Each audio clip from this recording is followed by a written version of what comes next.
wasn't looking for action, just some distraction, just a little weeknight, booth in the back. I wasn't looking for romance, just a quick slow dance, and the off chance that an off night and a side glance might lead me to the wrong hands.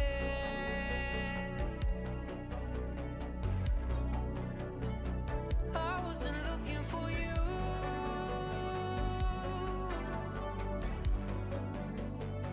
I wasn't after forever, just for whatever. I was one of the dark hearts who thought that they'd never truly be open. But this is an explosion of star-crossed and blood-rushed and head-tossed and cheeks blushed and weeks lost.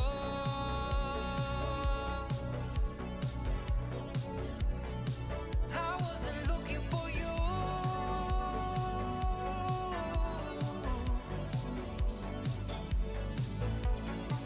I said I never felt my heart like this. She said I've never felt my body. I always thought the point of love was just to keep from falling to the deep blue, the deep blue. Falling to the deep blue, the deep blue.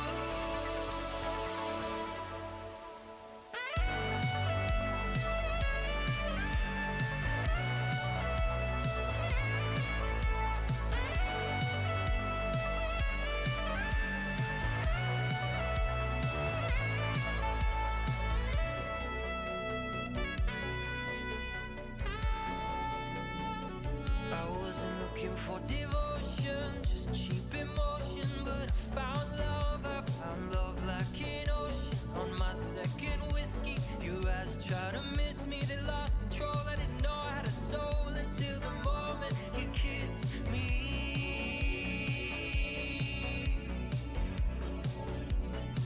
I wasn't looking for you.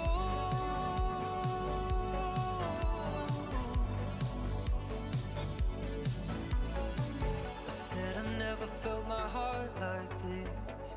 She said I've never felt my body.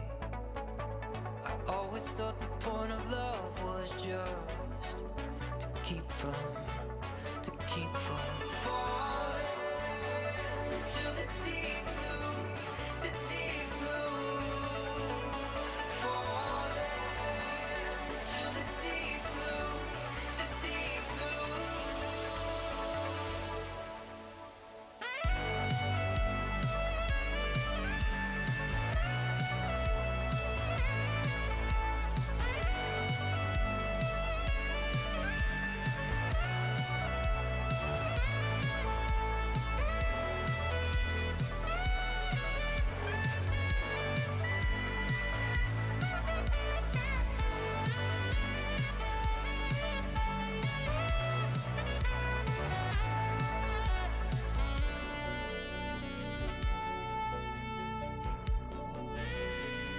I wasn't looking for action, just some distraction, just a little weeknight, booth in the back. I wasn't looking for romance, just a quick slow dance, and the off chance that an off night and a side glance might lead me to the wrong hands.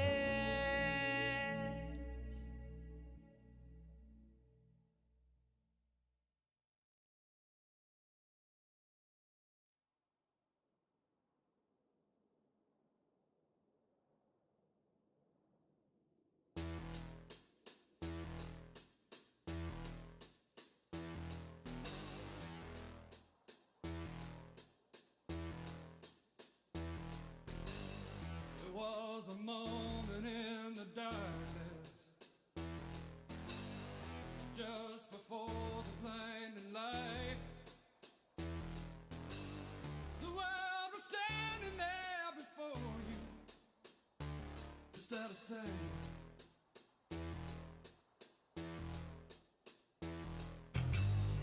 Feel the thunder start to move. Feel your pulse begin to rise. The night's a shock that cuts right through you. You come alive.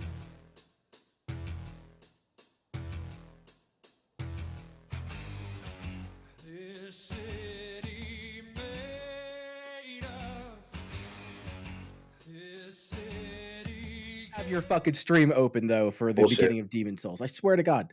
Liar. I was totally there. No, my heart hurts. Your heart hurts. You're a liar. Secondly, you just mentioned two of the easiest bosses in Demon Souls. Oh, all of a sudden, all right, okay. Wow, okay. Chris. All of a sudden. Wait a second. Did you say Armored Spider? Yeah, the Armored Spider. Oh, fuck that one. No, congratulations. I fucking hate that goddamn thing. Apparently, it is like the easiest one. I'm just too stupid to figure it out. I went over. We're live, by the way. Dude, I was. It's okay. I was too stupid to figure out the goddamn Tower Knight. I couldn't figure that motherfucker out. Tower Knight took me a few tries to figure out.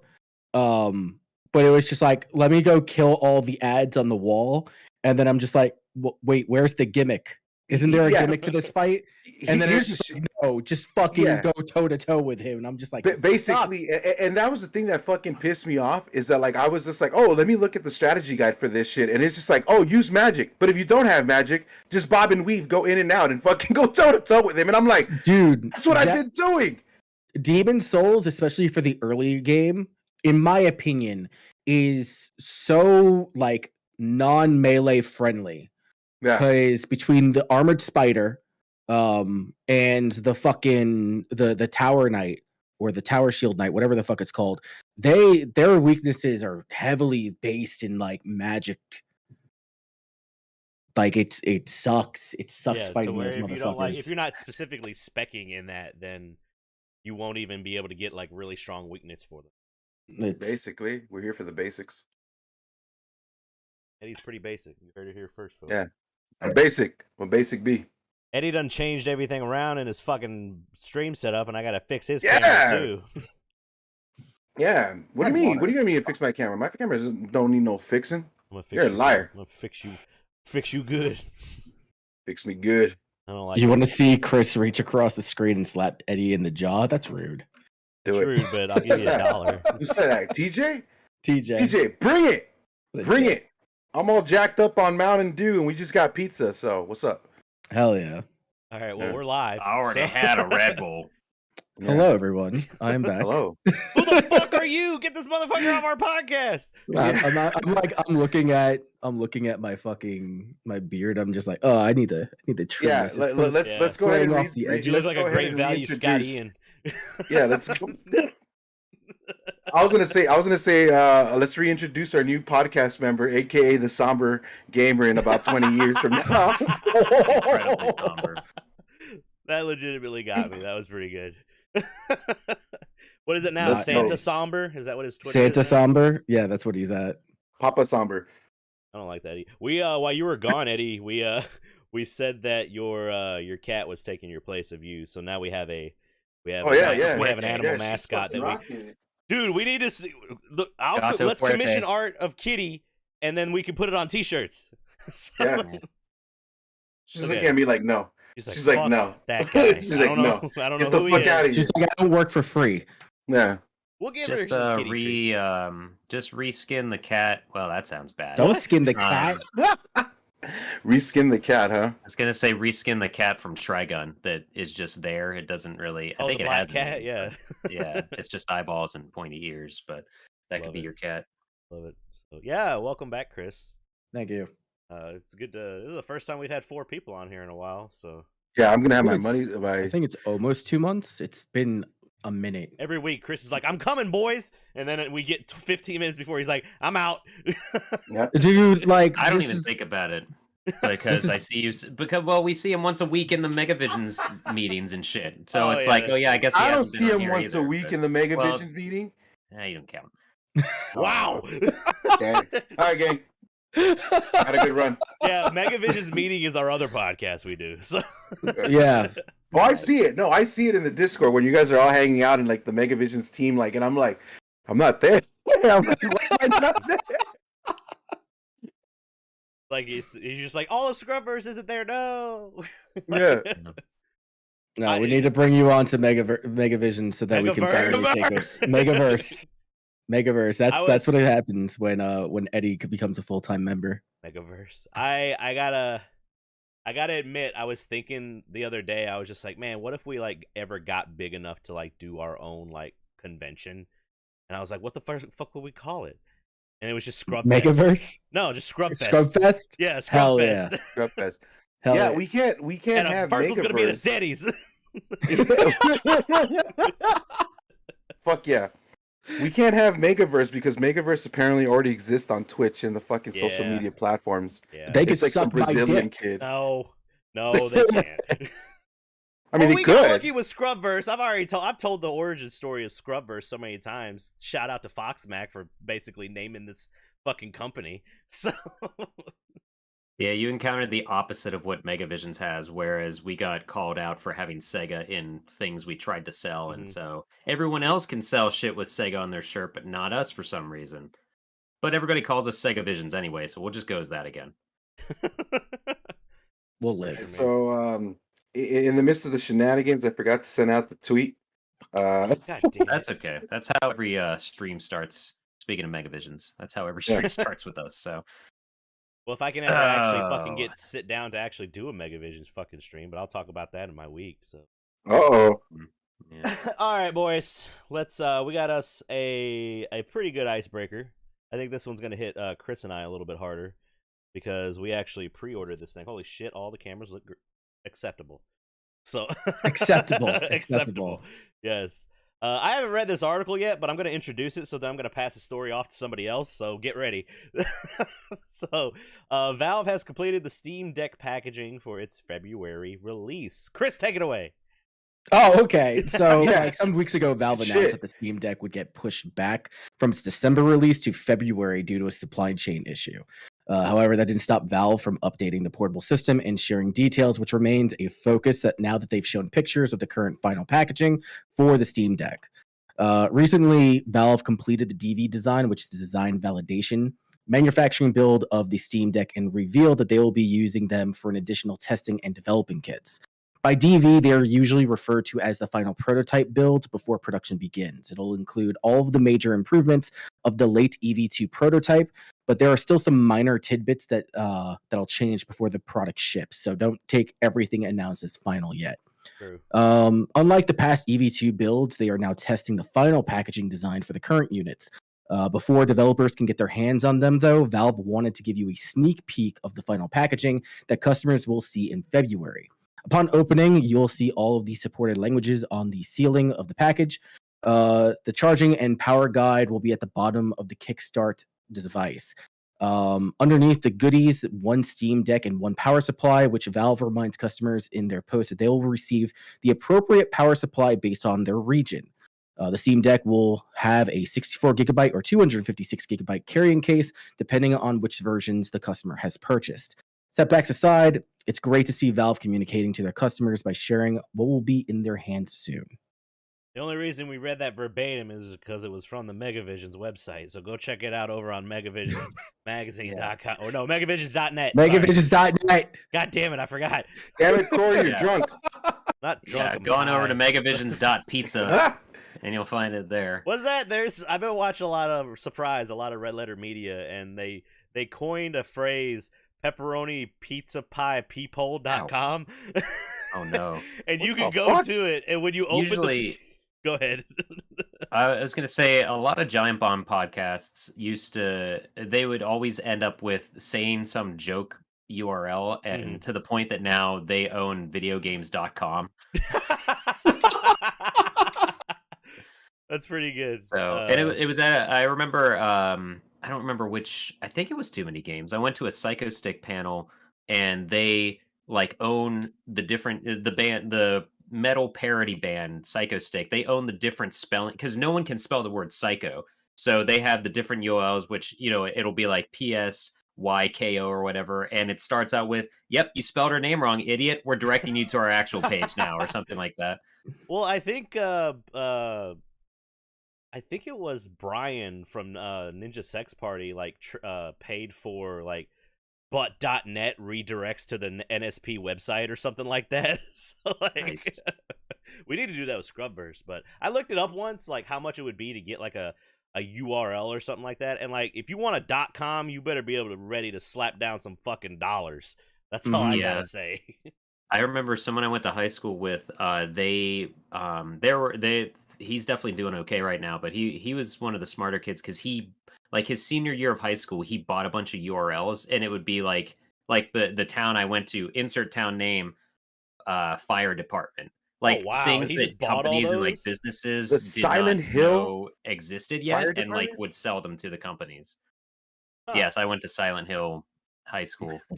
That's awesome. Silent Hill High School coming to Netflix. That is so fucking cool. But he's smart. So I hope Pyramid Head asked me out to prom. Yeah. Yeah, our mascot was that pink bunny. Oh Lord. Anyway, go on, Chris. Which of these fucking things? Wait. Pink bunny. What pink bunny? Silent Hill. The pink bunny from Silent Hill. What pink bunny from Silent Hill? There's a pink bunny in Silent Hill? Yeah, it's like in the most game. of the games. Don't worry. I'll help you. Okay, help him out. I'll help you. It's in number 2, and then it pops up in other ones. The reason why I stopped it because like I have a pink bunny story at work. That's why I'm like, wait, pink bunny? Why are we talking about pink bunnies? Yeah, that's the code word. That's the code word. That's the word of the day. That's the word that turns him. Yeah. Awakens the sleeper agent. Yeah. Like shit. Pink bunny. I want to say that if this thing does ship with this case, then props to them because they've got one up on Nintendo. That is I true. would love it if since lockdown, we got our Switch in lockdown, and the only place I've been since lockdown that I would maybe have taken my Switch was too many games, but then I realized how short I would be there, so I brought my Vita instead. So we still don't have like a carrying case, because also I hate buying carrying cases that say the thing on it. That's basically saying, please steal me. I am a Switch. Steal my shit.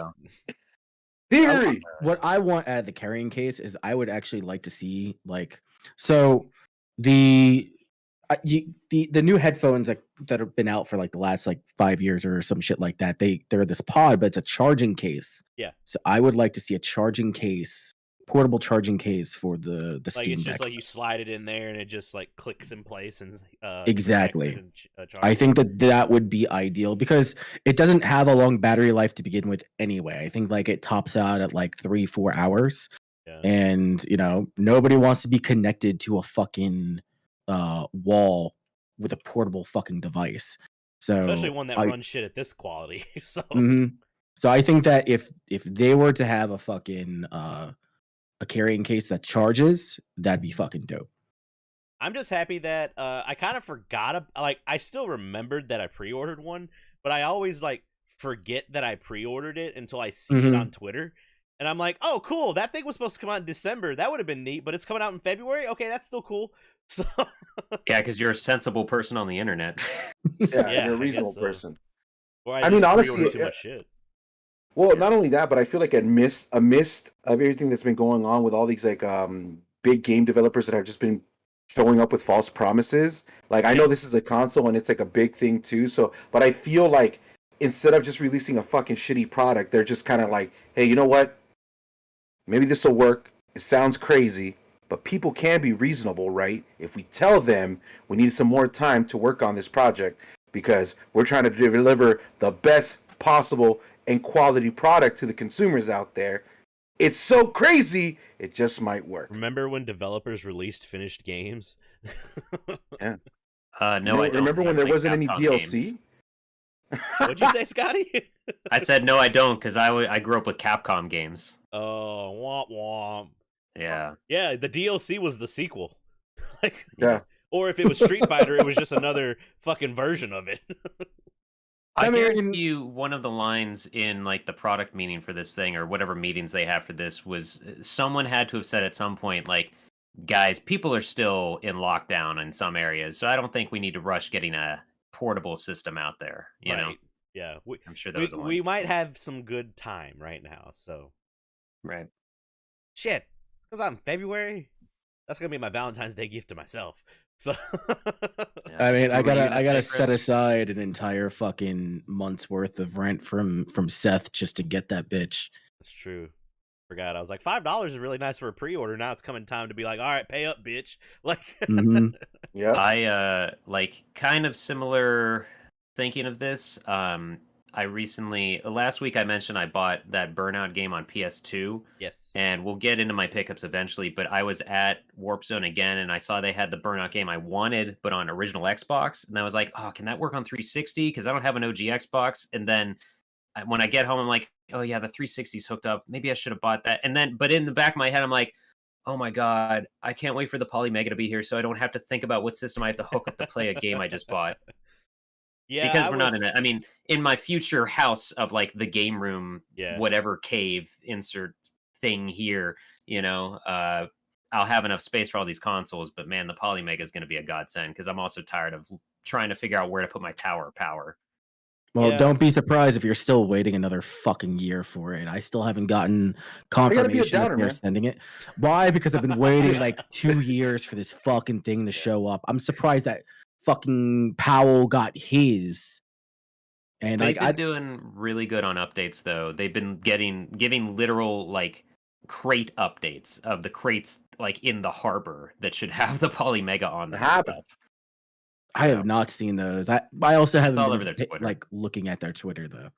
So I guess that's my fault. H2O shared something in the Discord recently about it's from a YouTube channel that I really like called Macho Nacho. They do a lot of console modding and stuff, or handheld modding and stuff like that. Mm-hmm. And it was a video about, apparently there's a new motherboard that for the Game Boy Advance that has a HDMI out, so you can just play directly to your TV from your GBA if you wanted to. But that video showed me another video about the GBA, like what was it, Consolizer, I think is what it is. And it's basically just a motherboard that you put together in a 3D printed shell, and it takes away like the screen of the GBA. You just put your Game Boy Advance game in, and it just play. It's like a little console, like a console GBA. Didn't I share that with you? Yeah, you shared it right after I saw that video too. Okay. And it looks pretty cool. Yeah. Like, I was looking into it. If I didn't have the Retro Freak, I would totally look into like one of these GBA consolizers, I think. Yeah, consolizers. I feel like Sony was the first to embrace this with the PSP because that had a component out, or there was a component cable you could buy for the PSP to use it on your TV that no one used. Oh, yeah, I had it. I had it for Monster Hunter. Yeah, but it looks like shit. Back then it didn't. It looked great back then because that's all we had. I guess all we had was CRT TVs. It's fucking It's like what I was telling you in one of the playthrough videos, Chris. It's like that PS1 era where you're just like, I was like, it looked like shit. You're like, it's really all we had. Like, it was awesome back then. So, yeah. I guess I think that what my issue is, and it could just be the device itself.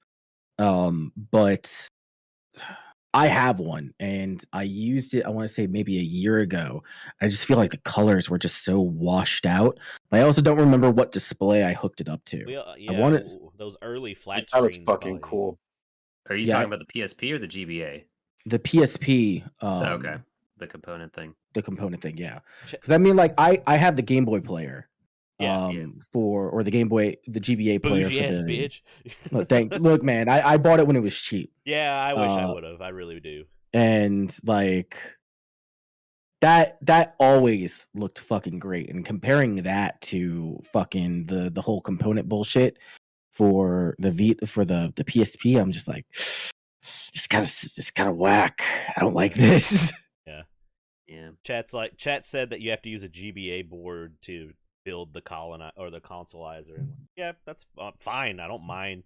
You know how many like nasty GBA shells there are out there? Like you would just replace it anyway. Yeah. Or you can just emulate. I mean, that too. This is emulating, but it's emulating because like it's emulating, but you own it. Does that make sense? Because you have to own the cartridge to be able to like. Oh, okay. On the Retro Freak, that's what it is. Because the Retro Freak, you scan all your games in, and then you don't have to scan them in anymore. You just play them directly off of the SD card. Mm-hmm. Right. So I don't know where I was going with this. Oh, I like that little on button, the little press down on the. Yeah. You kind of like. I'm like, I kind of want one, but I don't need it. So I don't fucking need that shit. Yeah, we do. Come on, ScrubVerse holiday stuffers. Let's go.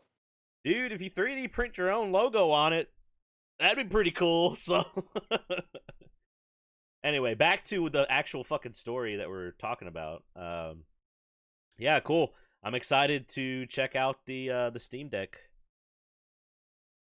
once it finally comes out. Yes, that's right. Yeah. So anyway, all right, boys. Now we get to the fun part. And since Chris has been gone for a fucking millennia, he gets to tell us about what the fuck's been going on in his life. So I had a whole ass baby. Big, the whole baby. Like it wasn't just the whole baby. Part of the baby. All the baby came out, right? The whole baby, and not in chunks.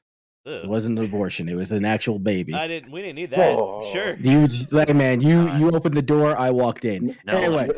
No, he didn't know that door was there. You found it. Yeah, I didn't know I would walk into the smortion door. So. No, you found it. I'm just like, oh, this is where I go now. No. Okay. What's the Adeline Kathleen, fucking, what was it, like 8 pounds? I want to say 8 pounds flat. Wait. That's her full name. You're right, Eddie. Yeah. Hold on. This was intended. Yeah. You named your child AK. ACW. Oh, with a C. Okay, gotcha. Both my children. Okay. My children's initials are ACW. I didn't even. Yeah, Eddie. He wanted his last name's 47, so AK. Yeah, it would have been AK-47. Yeah, that's how that works. That's why I was like, "There's no way you just named her after a gun." But here we go. So the thing was is that it was originally going to be AK, but the whole reason why her middle name is Kathleen is because fuck my mom. I wanted to piss her off, and she hates my fucking aunt. So my favorite aunt is Kathleen. I named her Kathleen. That was a conversation that I had. My mother was actually staying the night with us, and my wife had been avoiding the question. What's the baby's middle name? So, well, no. Like before when she was still pregnant, and my mom was asking over and over again, "What's the baby's middle name?" And my wife was just like, "No, we're gonna reveal it. We're gonna reveal it once the baby's born." We're that weird people that don't give our kids a middle name. No. She goes, "What's the baby's middle name?" Kathleen. And I'm like staring right in her fucking face as like the color is being drained. She's For any new listeners that don't know who Chris is, he's an original ScrubVerse member, and I also hate his mother. So like the color is being drained from her face, and I'm just like, yes, say something. Yeah, your wife wanted to be at a safe distance, but no. She was upstairs, and like I'm in the living room. She's upstairs, and my phone starts exploding with text messages like, "What the fuck did you do?" Yep. We done pop the fucking cork off this bottle is what we did. And like every single day up until Adeline was born, she was constantly like asking me and messaging me, and she's like, "What about Victoria? What about this? What about literally anything else but that fucking bitch?" I love this. This is what this podcast was missing for the last 2 months. Yeah, it's great. Oh yeah, fuck me and Scotty, right? Yeah. No, you guys look. I thought I was negative when I want last family week. hate, I can go to ramp Chris. it up if you really want. See, that's what we got to have these offshoots, like podcasts where like it's just me and Scotty, because I had a fucking great time when it was just me and him. How about them apples? I had a great time not being on the episode. So. Oh my god! Great. Well, looks like it worked out for everybody. See ya. Jesus Christ. Well, we're glad that the baby is healthy. Baby is healthy. healthy. On a few meetings. Yep, because that baby does not like being left with anybody else. Right now, that baby is, if she's not eating, she's probably bitching because she's already a daddy's girl. She is already a daddy's girl, and that's weird. You're gonna spoil the fuck out of that girl. I spoil both my kids. I spoil Alexi, but it's still like that's your baby I'm girl. Still going to be. I don't believe in that shit. Okay, we'll see what Never happens. Mind. We'll see what happens. We'll see what happens. Because Fair like, enough. If I treat Alexi one way, I have to treat Adeline the same way. That is true. Like it doesn't matter. Like I'm not playing this favorite bullshit. I don't want Alexi resenting me like years down the road. So it's just not like for that at least. So. If Alexi goes on the wall, Adeline's got to go on the wall too. And it's like, bend your knees. What? Oh, fuck that. I'd be beating the shit out of my sibling all the time. Like, quit fucking up, man. I got squats like a 48-year-old. Like, I got legs. Hey, man, they're going to be strong. My kids are going to be fucking strong. Man. They could either be smart or they could be strong. That's their choice. Wow. Don't hit your kids. That's the right way to do it. I'm fucked. Yeah, damage them emotionally, not physically. I don't damage them emotionally. He's getting them ready for the real world, goddammit. I connect with my son on a very emotional level. I saw your tweet with the Sonic colors. He's doing the controller thing. Yeah. I mean, like, I talk shit just about the entire time, but it is what it is. But he's getting to the point where he's like sassing back. You said I'm just like, jump. No way. Like, have you tried jumping? He's like, shut up, Dad. Yeah, that's what the video said. Shut up, Dad. Leave me alone. That's when the fun shit happens. Then when he starts sassing back. Exactly. So I remember I lost it on one of my ex-girlfriend's little brothers because I was playing Little Big Planet with them, and we were playing 3-player, and the older of the two clearly was always in first place, always in whatever, and he wouldn't bite the bullet and go. And like there are puzzles in that game where you had to do something, and basically you would die, so the rest of the team goes. And I remember I lost my shit on him, and I don't remember his name honestly, but we'll say his name was Todd. I was like, Todd, sometimes you can't go in first all the time, so go hit the damn switch. Scotty gave the fucking life lesson to that. To that. What's child. Like you can only be so nice with children playing video games until you explain to them you're gonna lose, so fuck it, let's progress. Let the team progress for your loss. You chose to play Mario Kart with me. That's what you chose to do. But I told my girlfriend at the time, and she got a huge kick out of that because she's like, yeah, he needs to hear that shit because the parents won't do it. The most painful thing I've ever had to endure, and this was like a year or two ago, but like my son really got into Mario Kart DS because we had it for the Nintendo Wii U. You love. I do love that game, but he like intentionally drives backwards, and I'm just like, bro, go around. Tactic. Go around, and he's just like, no, this is why can't I turn? I'm just like, use the stick. But he was like 3 at the time, so I'm just like, it's fine, it's fine. But now, fucking turn around, it's fine. No, I call bullshit on that because you'll call us out on like something that you don't like, even if we're playing it. Because what was that conversation we just had where you reached out to me when Rockstar Lexi was playing the fighting game, and you were like, why don't you guys block? I'm like, we're in it for the fun, Chris, all right? We're not in it for the competition, dude. We're here for the fucking fun. He was like, what's up with you guys and not blocking? We're having fun, Chris, okay? I give Alexi the same shit because he plays... to know that you're wrong. Because he plays fucking Soul Calibur. Chose Nightmare of his own volition, mind just you. like truly father, like my son. Yeah. And it's just like, why is he hitting me? It's like, because you're not blocking. How do I block? It's this button. What can I do while I block? You cannot die. You can try not dying. This isn't fun. And he's just like spamming. He's just spamming fucking B. Yeah. And I'm just like, okay, We all started as button mashers, sir. And some of us read frame data out from the get-go. I don't know what you're talking about. Yeah, and got all the pussy. So that's the podcast title. That one ain't gonna fly on iTunes. I'll tell you that right now. Right, and got all the kitty. Yeah. Anyway, I'd say right now the comments winning podcast title is Sailor Corellia saying "not half a baby, the whole thing." Yes, whole ass baby. Yes, the whole ass baby.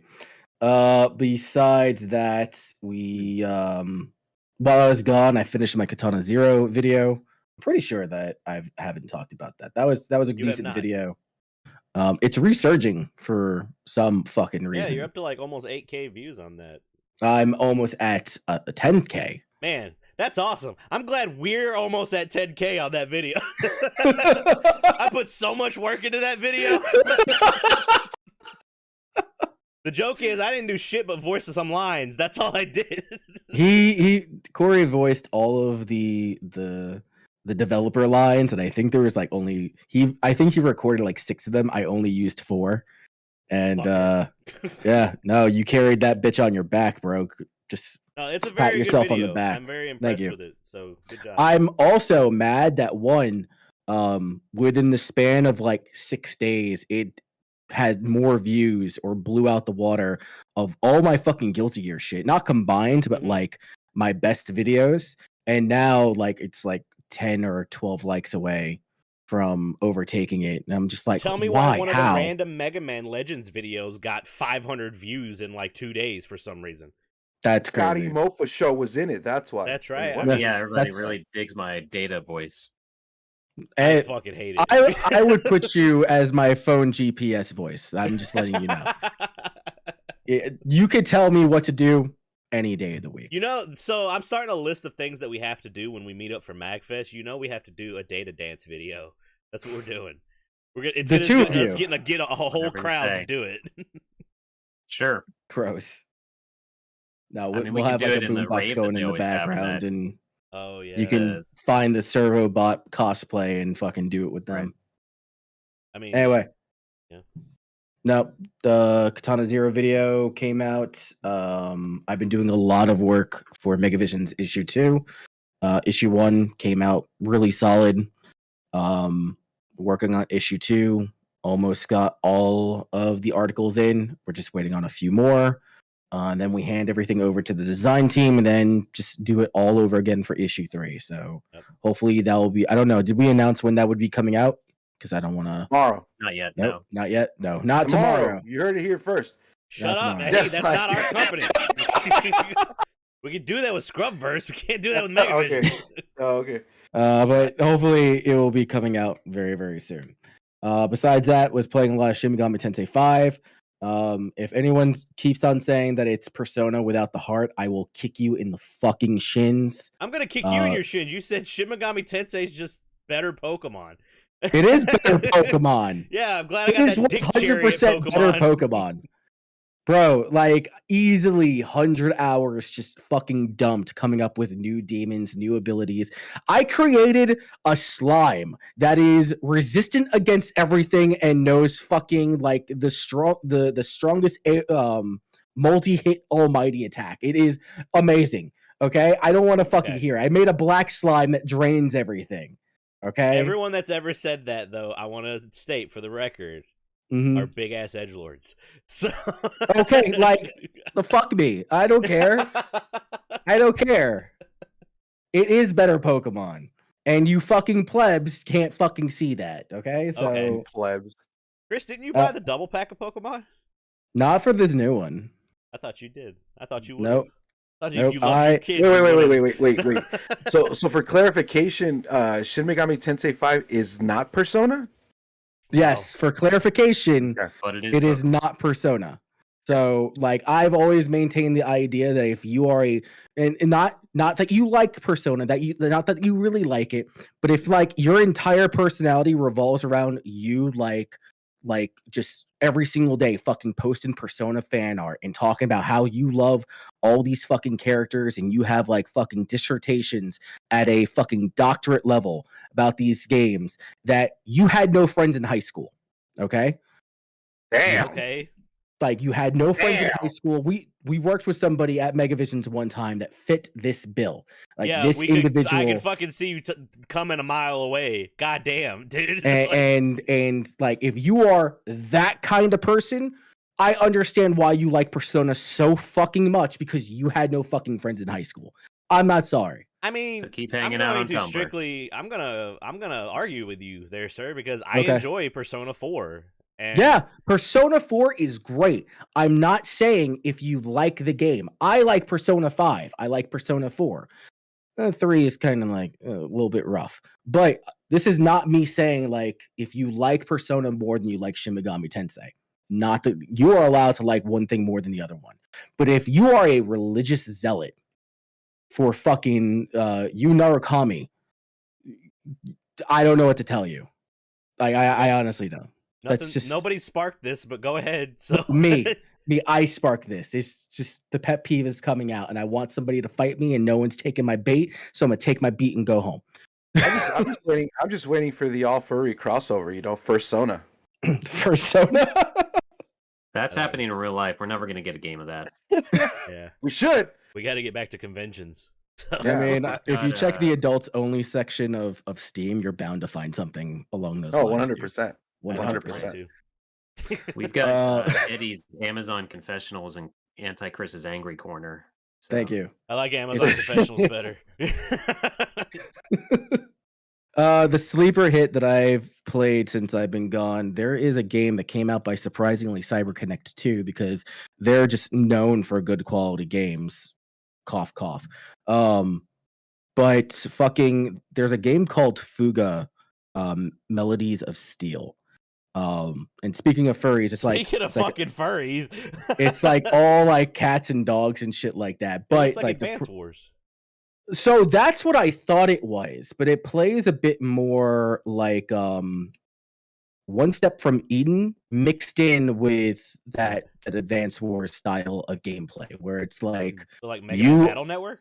You are no. You're not moving around in a grid, but like in whenever you're or Slay the Spire. So any of those games where it's just like you have multiple paths that you can go down, and there's one that's easy, one that's normal difficulty, and one that's like extreme difficulty. The entire premise is like it's heavily based off of like a World War II setting, and these kids, this village is attacked, and these kids escape after being like beckoned by this voice coming from the radio. It's like, hey, you need to leave. You need to go to this cave and whatever. And like the opposing force comes in and just kidnaps everybody. And it's up to the kids. The kids take it upon themselves that they're going to drive this fucking tank that they found in a cave. And they're going to just like nuke all the fucking not dog Nazis. Okay. I guess that you could do that when you use animals. I guess it's just like, it's not really racism, is it? No, it's not racism. It's fine. It's the same thing as what was it, Conker's Bad Fur Day, when they had the teddies in there, and that's what basically they were. Yeah, they were the Nazis. Was it? Yeah, wasn't that wasn't that the Xbox game, or no, I'm trying to remember what it was. Conker's Bad Fur Day. Well, it's the same. It's the same game. It's Conker's Bad Fur Day on the 64. It was remastered for the 360 or the original Xbox. Reloaded. Xbox. It's the same game. There's only ever been 2 Conker's games, and the other one was on Game Boy Advance. Yeah. I just want to know the story of where he was in Diddy Kong Racing and lost everything and became a drunk. And fucking, that's what I want to know. Yeah, I don't know. Okay, Conker Live and Reloaded. That's what I was thinking of. That was that's 2005 Xbox game. But right, that's still the same game though. Is it? Yeah, it is. Mm-hmm. It's just I have no idea. Yeah, they just added online play and beefed it up a little bit in terms of but that's what I want to know. I want to know where he went from Conker to fuck this look flower looking with her teddies and shit. Like, what the fuck? I loved it, bro. My first like introduction to Conker was the Game Boy or GBA game. I don't remember which one it was, and then Conker's Bad Fur Day came out, and I'm like, what happened? What happened? Fuga is a great game. The entire premise is that each of the kids like mans a specific type of cannon. There's 3 cannons that you get, and there's a strategy. It's almost like a rock paper scissors type of strategy. So like the blue cannon, which is the small machine guns, those typically take care of really fast enemies, flying enemies, shit like that. You have your medium yellow cannons, and they're more status effect type of damage that they do. So you can do like shock effects, burn effects. You can put like a smoke field and lower their accuracy. And then the last one, Gundam Flash game that was on Cartoon Network. Sort of something like that. Yeah, that was that so game is dope. I love that fucking game. It's still good. It's still up. Yeah, but and then the last one, the big red heavy cannons, those are like raw damage. But the big gimmick with the game is that if at any point that you feel like you're bound to lose the fight, you can use something called the Soul Cannon. And the Soul Cannon is an instant win on any single boss. However, it's the golden it sacrifices the life of one of the children. Oh shit! Okay, never mind. Yeah. What? Yeah. The beginning of the video said 12 children, so there's 12 children, and there is a possibility that you could turn around and only finish the game with like 1 or 2. No way. Okay. Yeah. So like there's like some really dark aspects to the game, and I unfortunately, when I did my first playthrough, I failed. No. I was so close to beating it with everybody, but there's one chapter where you're supposed to like build the social links with all these kids amongst each other. And there's one of them that is actually like, and I'm spoiling something here, but I don't give a shit. No, stop. There's one kid don't that's ruin like it. from... Okay. This game is relatively new, so I don't know. So maybe you shouldn't spoil it. I don't give a shit. No, we give a shit. We don't care if you don't give a shit. That's how you get kicked out of the podcast. Well, anyway, I did not save all the children. Okay. That's all I got to say, and I was very, very mad. All right, now you can talk. Just keep talking. Scotty, I need you to always keep that. I'm ready. Here we go. No, you killed it. I'm not going to do it. Thank you. Because now I wasn't really interested until you said that last part about the children. So, well, all I can say is that social links in this game are very, very important. Okay. So it's. Did you ever play Persona? Oh crap! I completely forgot the name of the game now because you mentioned social links. If you haven't, I think you might enjoy it. No, it's Oh, hold on, it's behind me. It's behind him. He's going to get it, boys and girls. Look at him. Look at that butt. Look at that little butt. Got that booty. Lost it. So I own that game, but I've never played it. You have it signed? Yeah, dude. Matt Mercer signed it. Oh, okay. Matt Mercer signed this and Resident Evil 6 somebody at the same time. That was when I asked him to sign my copy of Resident Evil 6. He did Leon's voice. And I asked him, can you please write I'm sorry on it also? And he was really cool about it. Yeah, he did do that. So no, this is a really good game. It's randomized, but it's about trust and social links with your teammates. And it is a I equate the battles to oh my god, what is wrong with my brain? What's the RTS by Sega, but it's not really an RTS, and you're the kids in the anime. Shining Force? No, it's like that Japanese art style because everything's Valkyrie Profile? The other one. Valkyria Chronicles. Yeah. Okay, so like aesthetic wise, it reminds me very similar to Valkyria Chronicles, but it's definitely not like that. If I were to equate it to something, it would be more in line with like a very light comparison to Advance Wars. But it is a sweet game. Like as far as like all the characters, the children are for the most part very lighthearted. A lot of them are emotionally damaged from the war. Go fucking figure. It's a war. And like when you do beat the game, and if like some of the kids aren't there, it's like they'll go through stills of like how each of the kids' lives ended after the war. No. And if the kid dies, it's just like scribble all over their fucking body, and then like nothing plays, and it's just like jumbled voice acting, and I'm just like, fuck, you fucked up. They need you to know you fucked up. Yeah. And the problem is that the game is designed for you to play it more than once, because like your social link can go all the way up to 10, and really the only purpose that has is to maximize the team attacks. So there's like small meters amongst each of the children, so long as somebody is supporting another player.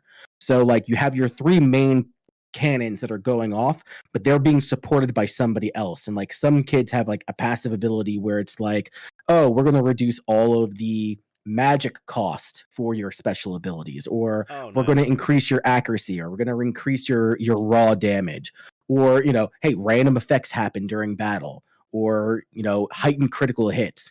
But during that time, if you have those 2 people paired, not only does that also build your social link, but it also like increases like their specific special meter.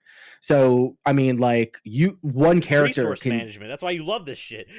I mean, it's cool. It's pretty good, and all the kids have like different static effects with their supers. Sounds like better Pokemon. It is better Pokemon. Oh, so it's Shin Megami 5. Shin Megami 5. There you go. The game is definitely within like my top 5 for the year. Like it was just a huge surprise seeing that, and apparently it's like a sequel to a series that's been going on with CyberConnect 2, going all the way back to the original PlayStation. So I'm just like, okay, that's fucking neat. So if anybody here wants to fucking try out an interesting fucking chat feel bad RPG, go play Fuga. It's super good. Fuck. Yeah, that game sounds cool, and it just reminded me I never did finish Lost Dimension, so people in the chat were sounding off. I'll just say this real quick because I don't want to take away from your game, but I was like, oh, I'm sure everybody can grab this real easy. It's over $100 for this fucking game. Yeah, I don't know why. The chat says it's $130 on PS3. It's Atlas. That's stupid. So I just happened to pick it up on a whim like years ago. Fuga. And Does now Fuga talking stand to for you. something? I looked that up. I didn't see anything along those lines. Huh. They should have just called it Melodies of Steel because that makes more fucking sense to the premise of the story. Yeah. But no, go play Fuga. I think it's only like $20. It's pretty cheap. Might be on the Steam winter sale soon too. Yep. It just sounds like overall, well, we told you dumb kids not to play with this tank. Now you fucking got your friends killed. Put your eye out. It's not You shot the your story body out. The writing isn't anything to like write home about, but I mean like the kids are cool. They're all right. Yep. Cool enough, except for one apparently. So... Bro, like just go be friends. Get everyone into the soul cannon. just make sure everybody has like a social link of like level 2 at the very minimum. Oh my god. Fuck. Yeah, it's Jesus mad. TJ, how many times are you going to post Vita means life in my fucking stream? Can someone ban TJ? Thanks. No, don't ban No, TJ. don't ban him. I don't know how YouTube ban works. TJ. Like, I don't know if you can easily unban him. Like... /ban. I think he might have been in the crew where we were all trying to play through Lost Dimension and talking about the different occurrences we got in it because it does randomize who is a traitor in your party and stuff. It's pretty What? Cool. Yeah. Spoilers. It did you not know that, or are you responding to something else? No, I've never played Lost Dimension. And okay. You talking about it has piqued my interest that now I'm gonna go out of my way to play it. If anyone knows me well enough, you know I don't give a shit about most JRPGs. This is a real-time action RPG that has a trust system. I will say the first person that is a traitor never changes, but from there on, it's randomized in the game. And you have different conversations with different people, like telekinetics is involved. It almost reminded me a little bit of like Psycho-Pass in the world that it's in. But yeah, it's a cool game, and I wish it was cheaper now that I'm recommending it to anyone. But I think TJ, I recommend the with us when we Godzilla were game playing on that, PS4 to everybody. So... Great, yeah. Is that still $100? It's like 300. Get the Yeah. fuck out. Are you serious? It peaked. It popped up there. Gotti saw one at one of the conventions for like 330. They're fucking dumb. Godzilla game for the PS4? Yeah, so if you want to buy a copy, I've got one. Very small release. Or just wait till Max Fest, you know what I'm saying? Wink, wink. It is 187 right now. Brand new is 300. Ah, gotcha. Right. I got it They off can all GameFly eat for $15. Fucking dick. Damn. All right, Scotty, you're up next on you're on deck for week duty. You got it. Check out my duty. Megavision's as Antichrist said, we are just trekking along in issue 2. I'm part of the editing team, and reading those things and proofreading stuff is going all right. I will give a kudos to Antichrist because he is doing a lot for this, but also your ability to write different types of articles besides reviews and stuff. It's entertaining to read, and yeah. So a lot of stuff going on with that, though, but we're making good progress with it. And also, this issue coming up is probably our most versatile because we have so many different types of articles in it. So keep an eye out for issue 2 coming up. I mean, you guys will hear us talk about it more, but as we go here, work still sucks. Copy of issue number 1 to come in. So, well, blame that on Mister. I'm scared to send this to people with internet names. Well, not like, yeah. Sorry, he said that, and I was like, "This is the most dad comment he's ever said. This is irrelevant to anything we're talking about." Yeah, right now that you brought it up.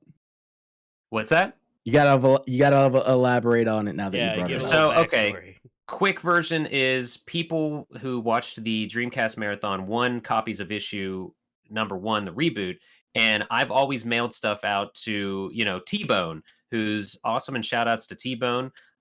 If he's watching this, but he's followed Sega Addict stuff forever and then over into Megavisions and has kept up with us there. And so I've always mailed prizes out to him because he's one of the biggest viewers of the marathon. And so I've addressed them. Even when I learned his real name, it was T-Bone, and then his address. Yeah. And then there's other people that I've just sent them to, and it's never been an issue. I mean, it's like sending something to me, like Tornado Jones, if you didn't know if my name was Corey. I sent an issue of the magazine to Peanut the Kidnapper, and nothing happened. Yeah. So it was there was one time when someone was worried about a package they got, and we had to clarify with them through Discord. This was back in the Sega Addicts days because it was long after the fact and my horrible, irresponsible shipping methods. But But no, Pal was just worried because he was like, "Are these Scotty? I got the addresses and stuff for the issues I need to get out, but should we be worried about these going to so and so whatever or whatever for their screen name?" I'm like, "I've shipped those out for years. It's not." And I was telling Rachel, I'm like, "This is such a fucking dad comment. I can't. Just get the things out." I don't know. Well, he was like, "Well, one of the names is Pyro." I was like, "Well, it's actually Pyro." So.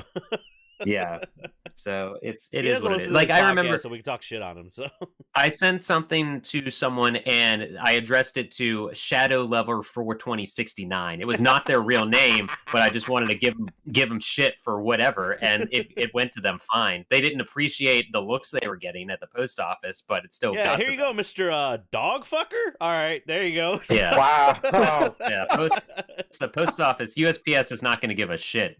So. Right. Yeah, work still sucks, so I haven't played much. Played a little bit more Spider-Man on PS4. I got to the Miles Morales part that I forgot existed. I still didn't play all that game. Yeah, I'm just casually playing through it because my upload finally worked with an update and all this other garbage. But I've been in a Spider-Man mood. Imagine that. Speaking of Miles Morales, did you guys see the fucking trailer for the new Spider-Verse movie? Yeah. That's pretty fucking good. It's fucking dope. Yeah, it looks pretty good. I think they're going to confuse the fuck out of everyone with the title of it, but it still looks really good. Apparently, it's isn't it called? Isn't it just ScrubVerse into the Spider-Verse part 2? No. I thought that into the Spider-Verse is the Spider-Verse. first one. Across the Spider-Verse, yes. It's called Across the Spider-Verse Part 1. Yeah. Oh, so it's the sequel to a movie, and it's called Part 1. So it's just Red Dead Revolver all over again, Redemption, whatever. Good job, Scott. Spoilers. And yeah, I mean, it looks good. Everyone's freaking out. They're like, "Oh my god, Miles is he's older," and I'm like, he ain't that much older. He's like maybe 2 years. He's in that adolescent era where he probably hit a growth spurt. So he ain't that much older. Don't understand the worry around that. I also don't. I realized again, I don't know anything about Spider-Man 2099 because I've read maybe 3 issues of that series, and all I remember is that Spidey is an asshole because he's just tired of the shit he's dealt with. Yeah, he actually kills people and stuff. I think. the only introduction I have of that is I played that Spider-Man game on PS3 where you played as 4 different Spider-Man, like Spider-Man Noir. You played as 2099, Amazing Spider-Man, and then. Forgot what the 4th one was, but crap. Now I have to.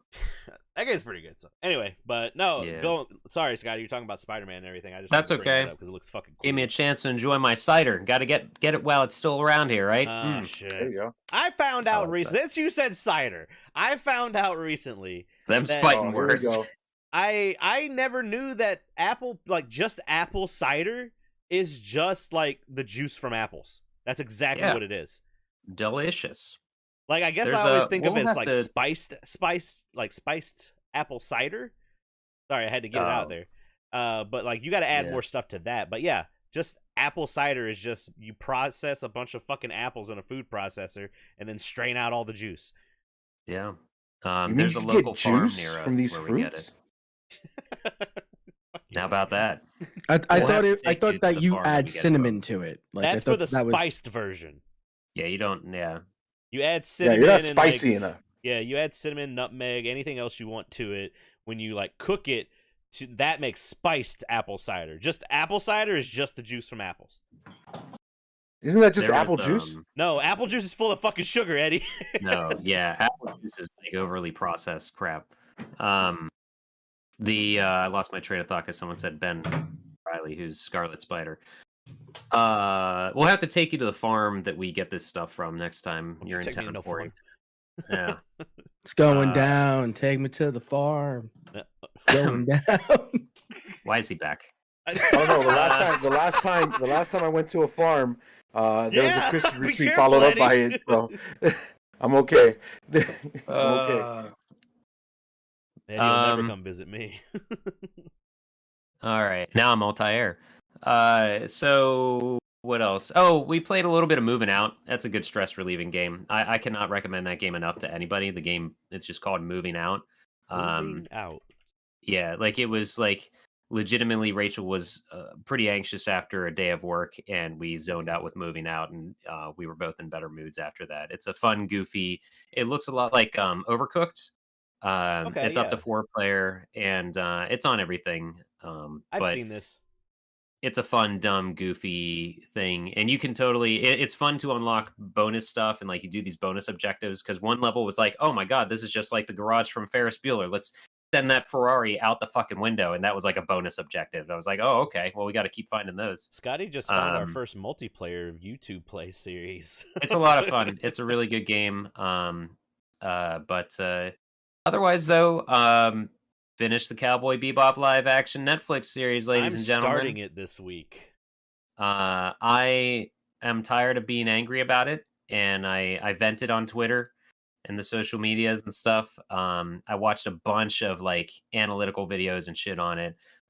Even people that liked it, and I'm kind of not convinced they even watched the same thing as me. For the people that said they liked it, he liked it, and I don't like Justin Wong anymore. So yeah, so it's I just my one phrase review on it is, if it was not named Cowboy Bebop, I would have believed it was a Firefly spinoff. But the script is still some of the worst stuff I've heard. Just writing in general, I've heard. Yeah, and I just wish that but all the actors are great. The actors are great. I watched like Wired always does that like dumb Google autocomplete thing, and I watched it with John Cho, and I forget the lady's name that plays Faye. They seem just like great people, just like fun people, and I want to check out their other like stuff. 50. But I can't believe that. I think you brought that up. Yeah, yeah, he's 49. And even Rachel was like, "How does he look younger as Spike than he did in Harold and Kumar?" I'm like, "It's the haircut. He looks like a goddamn lawyer in Harold and Kumar." Yeah. So,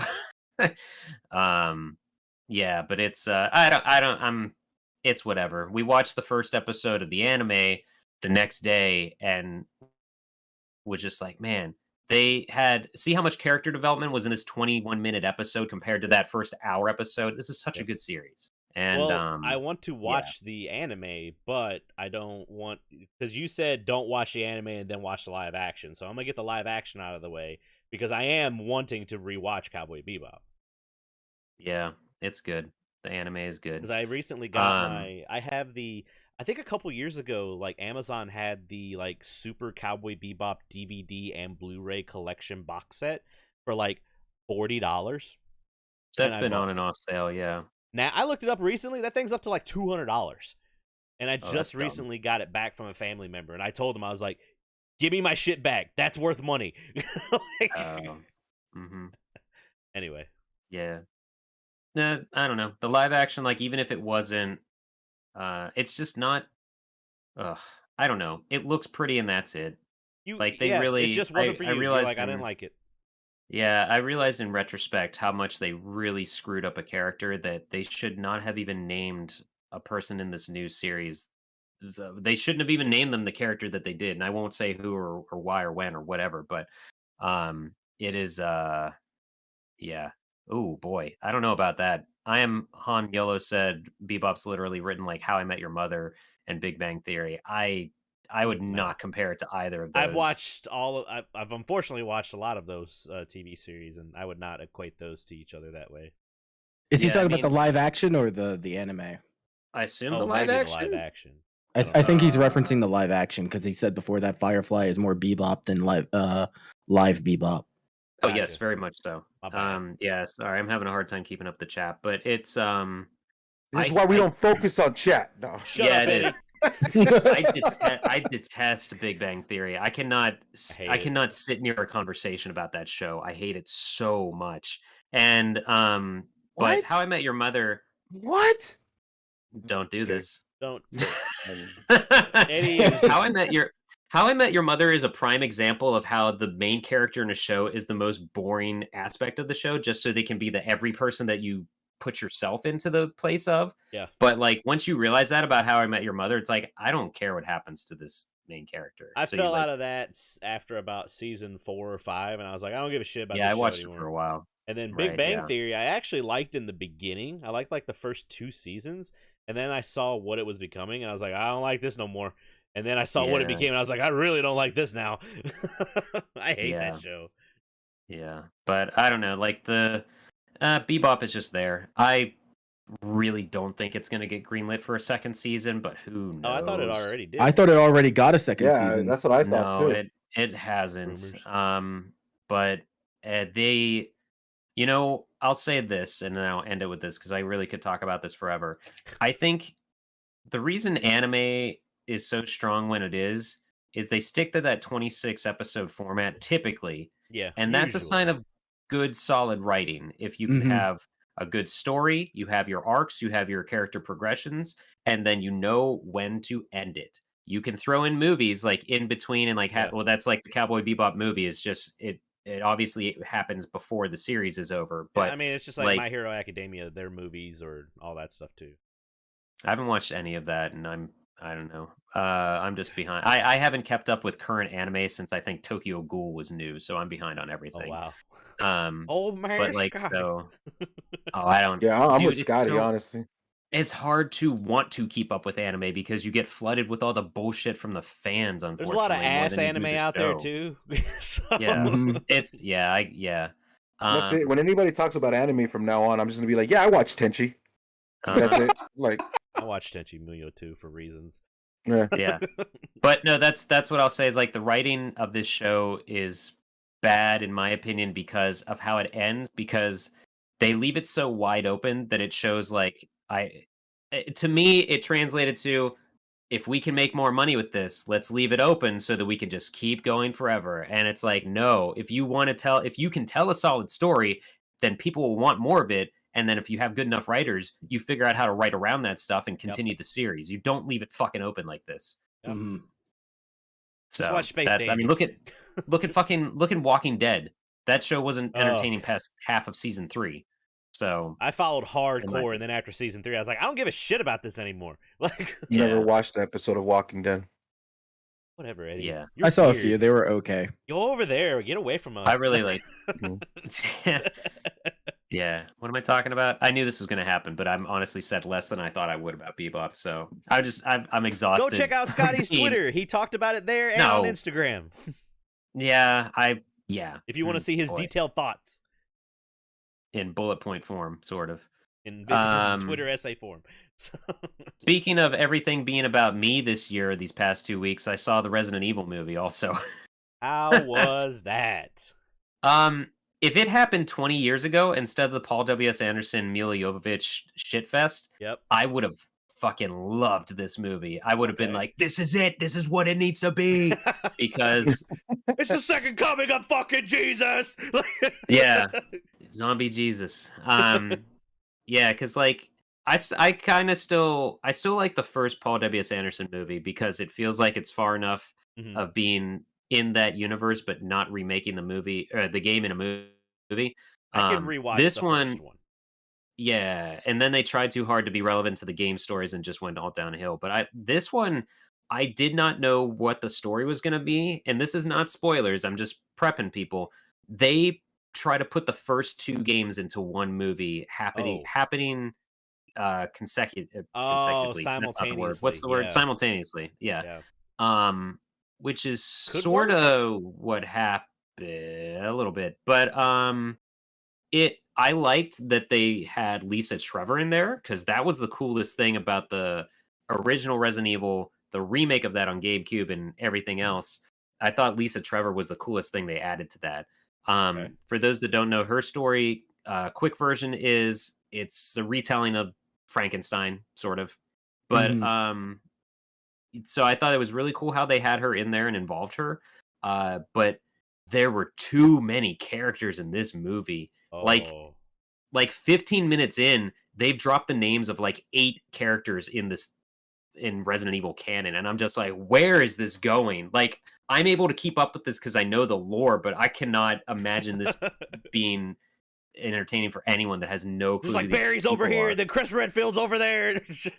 It was just too much. And then I thought the movie was fine. I dug it. I made Rachel laugh because when they introduced Jill and she literally says, "I'm Jill Valentine," out loud. I didn't even mean to, but she goes, "I'm Jill Valentine." And I go, "No, you're not."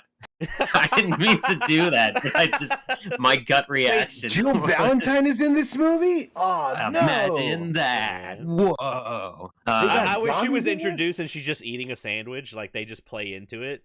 Like, wow, that would have been great, huh? Oh, Corey, you don't realize how close you are to a horrible line in the movie. I'm not going to say it. I'm not going to say it. I should direct fucking Resident Evil movies. Yeah, like, this movie was okay. But I walked out of there thinking, like, why did this happen? Like, why did this... No, not as an insult, but like... signed off on this. How do they feel like the series of Resident Evil, the world of that has now had 7 other movies, never mind the 3 or 4 CG ones. Yeah, there's CG Who ones. thinks that there needs to be another, like, refreshing of it through a movie? And Hollywood doesn't think of original things anymore. But it really, and I don't mean this as an insult. I mean this as just like how we viewed it. It really felt like some college kids got together and were like, "Okay, you're Jill, you're Chris, you're whoever, you're whoever in this thing. Let's go from scene to scene," because so much happens that it's like it's definitely too much for one movie. But it was still okay. Like, I can tell you what. But maybe also I've had a palate cleanser since Cowboy Bebop, so I'm just not as angry at stuff. Yeah. But I can tell you what it is. It's the remakes gave it resurgence, because this movie was probably, I don't know if it was in production during COVID, but if so, it was before then, and that would be like, when did that remake of 3 come out? Oh, I don't know. I want to say like last year, maybe the year before. So there was hype off of the first. There was the hype off the remake too. That's when they started doing this. So that's why, more than likely. RE3 remake was 2020. Yeah. All this talk is making me want to play RE2 remake. That's very good, and I finished it recently. My second scenario of Leon. But to be clear, what's strange is they had stuff in this movie from the RE2 remake that were not in the original. Oh, as well. Yeah, so I'm telling you, it must have started production right after that came out. All over the place, and like, what wasn't in the original? Original what? Because I've never played RE2 original. I've only played the remake. The whole orphanage bit was not in this original game at all. Yeah. Yep. Okay. Gotcha. Spoilers. Yeah. It was. It was good. It was fun. I don't know that I'll buy it when it's out, unless there's like crazy bonus features or something. Eddie, shut up and wait your turn, all right? You're gonna buy it. No, Eddie, proceed. Mm-hmm. No, it was fine. I have a story about Resident Evil if we want to get into that and stuff like that. So, long story short, I haven't seen the movie. I don't want to watch. I do want to watch it. But long story short, like I said, my roommate has a new love interest that owns a restaurant, and we were invited to go eat at a restaurant. Whoa, and I had to quickly like shut myself up because we started talking about like video games and Resident Evil, and he kind of gave me that look of like, "Hey man, I'm here for her, not you." And I'm like, "Oh yeah, my bad. Let me step back." Sorry that my nerd is getting this all sexified up in here.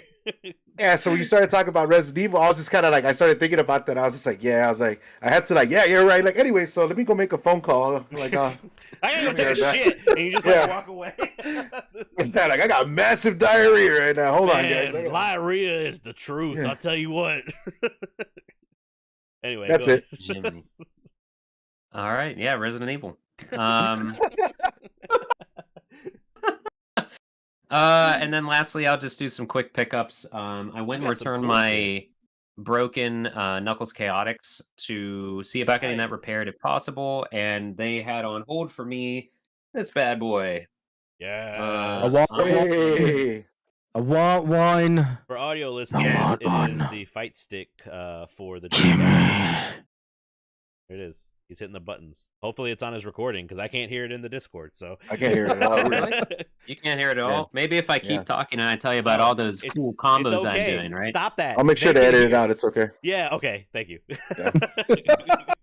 So I'm holding up the Dreamcast, the official fight stick that they did with the big green buttons that I guess is called the Green Goblin, TJ said, I think. Yes. So. I think there is another version of this that has pink ones, so maybe it is supposed to be resembling the candy cabs and stuff. But yeah, so it does work. I tested it out with Xenocrisis, and holy shit, that game is impossible with this just as much as any other controller without a stick, because you use like up, down, left, right, and it's just it's weird to train your brain. And also, oops, there was a VMU in the controller, so I got a free VMU. Fucking dope. All that's on it. I'd said to Rachel, I'm like, is it weird that one of the things I love about retro collecting is getting old memory cards just to see what's on them and stuff? On people's business. Yeah, I mean, it was straight up. It was MVC2, Soul Calibur, and I forget what else. Another fighting game and something else. But so that was kind of funny. But whoops, Sonic's dead. Going back to that, like Scotty, like when you used to work at GameStop and whatnot, didn't you just love it when we used to get consoles, like especially like the Xbox consoles that had like the custom playlists called like Boner Jams 1 through 4, and like we had to wipe that shit down. Yeah, well, you would have to. I mean, you would get DSs sometimes. That there was a time. I did not take this in, but a coworker of mine told me he got a DS in trade that had pictures of the guy's girlfriend giving him a BJ. Yep. Nice. Like, no, so he that's was clearly not nice. Nice. Dude, no. Yeah, and the crazy thing is baby. how fucking common that was. Because I took in about 3 or 4 that just had some random pictures of some girl out there just fucking doing some sexually explicit acts, and I'm just like, all right, cool. I'm gonna take my lunch break now. Yeah. There is I need a cigarette, guys. Hold on. One of the stories of a GameStop I worked at was someone was buying a Vita, and we did not have memory cards in stock, and someone who was helping out saw that it said if you didn't take things in correctly, like memory cards, you had to take in and immediately sort of defect them so that they get wiped properly. Mm-hmm. But you don't. There was a time when on a trade, you had to do that on a separate transaction. So you would take the memory card in, and then the next thing is a manager would have to run it through the system, and it would get shipped off to be wiped and then sent back to us, because there was time constraints and just a better way to do that than what we could do in the store.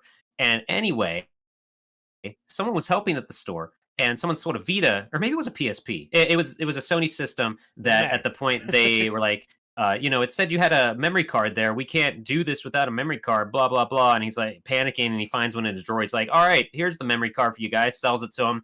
Kid takes it home. And no joke, the parent came back and told us this story that said they were playing, and all of a sudden they heard their child yell from their bedroom, inappropriate material, inappropriate material. So apparently there was some porno on that memory card, and the kid was such a good kid that he like yelled that he saw boobs or something, essentially. And what a nerd. So that was an ongoing joke, is we would just sometimes say inappropriate material for no reason. Podcast title.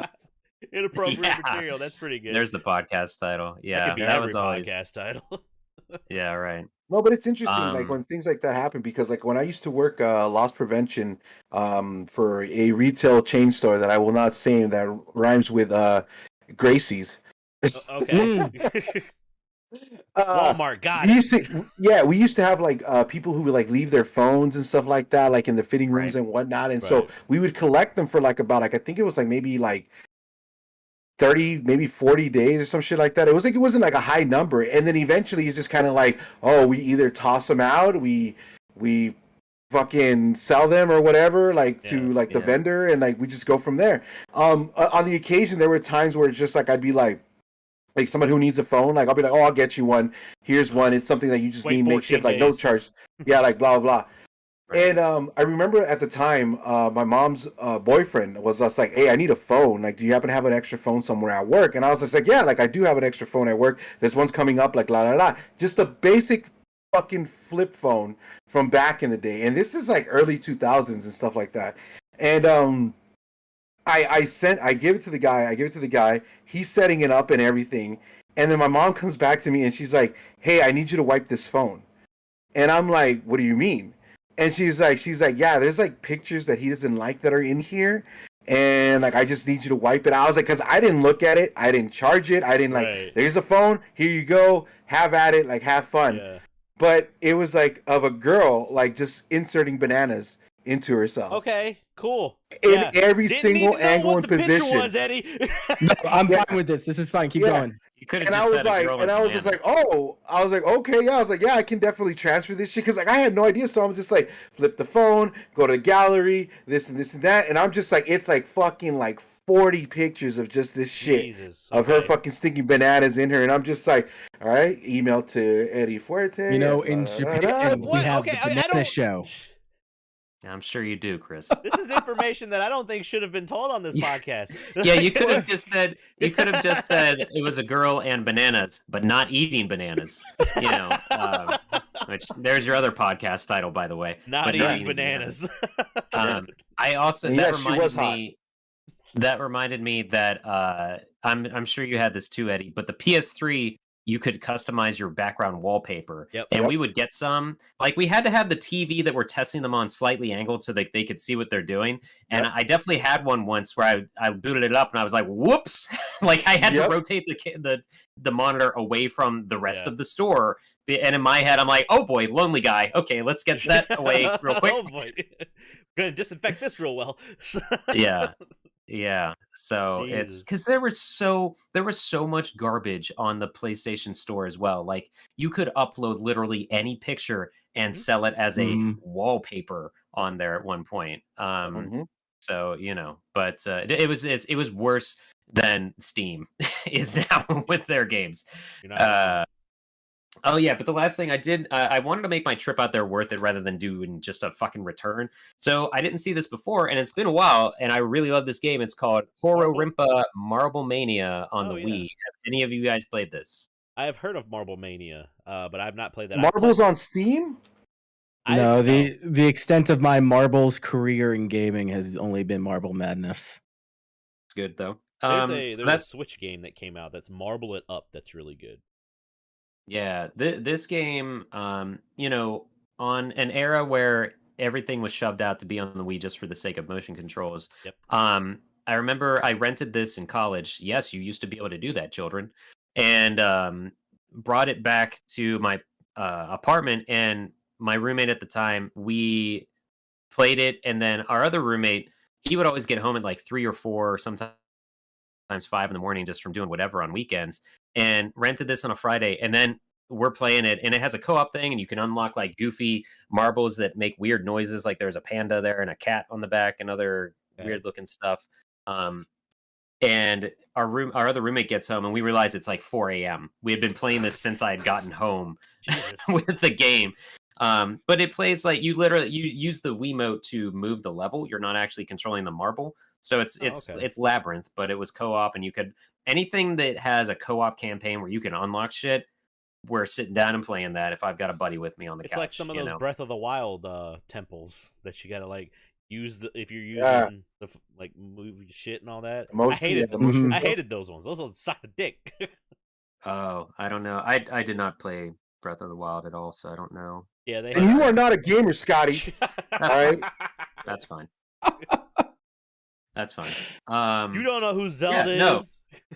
But this is he saves the princess every time. That's right. No, Core Rimpa Marble Mania, pretty good game. The sequel's fun too. But and then so I get a message today from that same retro store saying this was just traded in.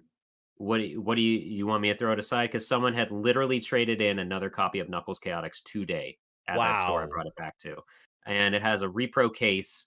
The cartridge looks a lot better. So I said, yeah, throw it aside for me. I appreciate you thinking about me with that, and so I'll be back there again. God damn it, to figure that out. Well, it works out because I wanted to trade some stuff in too, and Carrie was not there because his son's first birthday was yesterday. So I was like, "That's fine. I'm not going to tell him to come back into the store because I have no. If you want my business, So, but I've got a couple of things. I found a couple games that I definitely am not going to play anytime soon, so I'm going to trade them in. And apparently, get maybe something for them. Should I tell you what they are? Do it. Do it. So I can yell at you. One of them, I'll only get maybe a couple of bucks, but it's that Kirby collection on Wii. What? I want that. It's not worth that much. No, I'll send you money. I want that. I'm gonna make people mad, but I'm getting rid of this. The last. No, that's fine. That's a shit game. What's that? That's it. That's the last story. It's worth the money. He's got the complete package and it's in really good condition. That's a shit game. I don't give a fuck what anyone says. It's some kind of RPG, I believe, isn't it? Yeah, so it's a JRPG. The way that you control and like do combat with enemies is you hold the stick forward. That's it? Yeah. Yeah, it's an action. And just go like, eh. So it's like Skyward Is that Sword. the Wii version? No. You're not swinging anything. You're just holding the stick up. Oh, okay. Now there is price charting is what he's doing. The first thing that shows up is Walmart has it for like $230, and I'm like, huh? No, that's not real Walmart. Walmart has it's so hard to fucking find anything in Walmart. Like if you have to actually check their stock because they have those third-party resellers now. Yeah. But no, what turned me onto this? It's one of the Project Waterfall games, and so it was one of those times where it's like I think I'll like this, but Rainfall. Sorry. I think I'll buy this because I'm working at GameStop and I've seen these other ones shoot up. So I'm just going to grab this while we have it because it did have online co-op and versus modes. And I thought that was pretty cool. I never got around to playing it. I'm not going to get around to playing it now. So, I'm just saying, Scotty, like that copy of that game that you have right now, I just basically looked it up on Google, the last story Wii shopping. And there's a bunch of pricing that goes from anywhere from like $80 to almost like $400, depending on the cover variant that you have. Mm-hmm. Cover variant. So just FYI, yeah. The special edition goes for money. It's got this dumb thing they put on it. That dumb thing, I think, gets you like $200 more. Mm-hmm. Well, that in the art book probably, and the actual cardboardy box thing. Stupid ass thing gave me $200. So I don't know, but yeah, I thought about like asking friends like who's gonna want this, but then at the same time, we're all adults and we don't have time for JRPGs like we used to. Also, that Kirby Dream Collection is worth $55. Oh really? You'll get some money off of it. That. Yeah, yeah. I mean that like I literally bought that because that Wii Mario All-Stars game came out and you could not find that anywhere. And that shot up in price and then shot right back down because we were getting restocked on them. If you have everything, so I own that too. It's about 55. So I don't know. I'm interested in that. I might be able to because that's got some. It's cheaper to get that N64 game this way than it is to actually get the N64 game. So I think it also has Kirby's Dream Land 3, which is like it's got a lot of games on it. Very. It has the good one, the pricey. Superstar. Superstar's still good too. This one's still sealed too. I mean, inside now it it's is, not. But, yeah. No, I didn't even open this bitch. I want that. But that I will send you money. Yeah, by Amazon standards, the adhesive disc has been removed, and we need to trash that thing. So. Wow. Yeah. Right. Yep. Yeah, I'm interested in that. I want that. So. Fine. I'm sorry. I'll set it aside. Yeah. No, I mean I'll send you the money like so you can buy that Chaotix now. So. All right. Is that all you got? That's pretty much me though. I think. Yep, I'm done. All right. Eddie says Wu-Tang going on to me. No. Yeah, Wu-Tang. That's it. Yeah, no, my life is boring. I work and play video games, and that's all I do. So I don't really have much going on. And you know what? This week was actually kind of busy for me. So it got to the point where like I didn't even get to write any comments down. However, I will point out on the Amazon. I know I will point out that there's a lot of people out there that hate China. Okay. Because there's so many fucking comments that I got this week that were just like, I don't like this product because it was made in China. I only buy USA. Yeah, I only buy from USA. So this one says it was made in China. I don't want it. And I was just like, the fuck, people? Like, if it works, it works though, right? Like, I don't know, but yeah, I always think about that scene in Back to the Future 3 where they're trying to repair the DeLorean and Doc Brown grabs a part and he says to Marty, "Well, no wonder it broke. It says here made in China or made in Japan." Oh, wow. You know? Nice. But Marty's like, "Yeah, come on, Doc." But Marty quickly, rectifies it and says, "Yeah, all this best stuff is made in Japan now." Oh, yeah. So I don't. It's not surprising, Eddie. Yeah, no, I mean, it's what we're living in an interesting time, right? But yeah, aside from that, like, so I didn't. The one thing I did want to share is how I had the surprise stripper package delivered or returned to work, I should say, not delivered, because then people are going to think that I got a stripper at work. No, that's not the case. Okay. It's that somebody returned, which I'm pretty sure was a fucking stripper, because the package had about like 16 different types of lingerie and like a glitter like party pack. You put your lotion on and you fucking put your glitter on and all that shit. Like So whatever. We support the sex workers here at ScrubVerse. Just letting everybody know. I support the sex workers here at ScrubVerse. No, we do. Yeah. And so the point of this story is that I'm like looking at these lingeries and I'm just like, oh, like these are some fucking nice. And like the pictures they show on Amazon, I'm like, holy crap, like they're very fucking detailed with what they're showing here. It's not just the outfit, like they got some like really like voluptuous women like fucking showcasing these things. But I digress. The point of this story is that there was glitter in the package.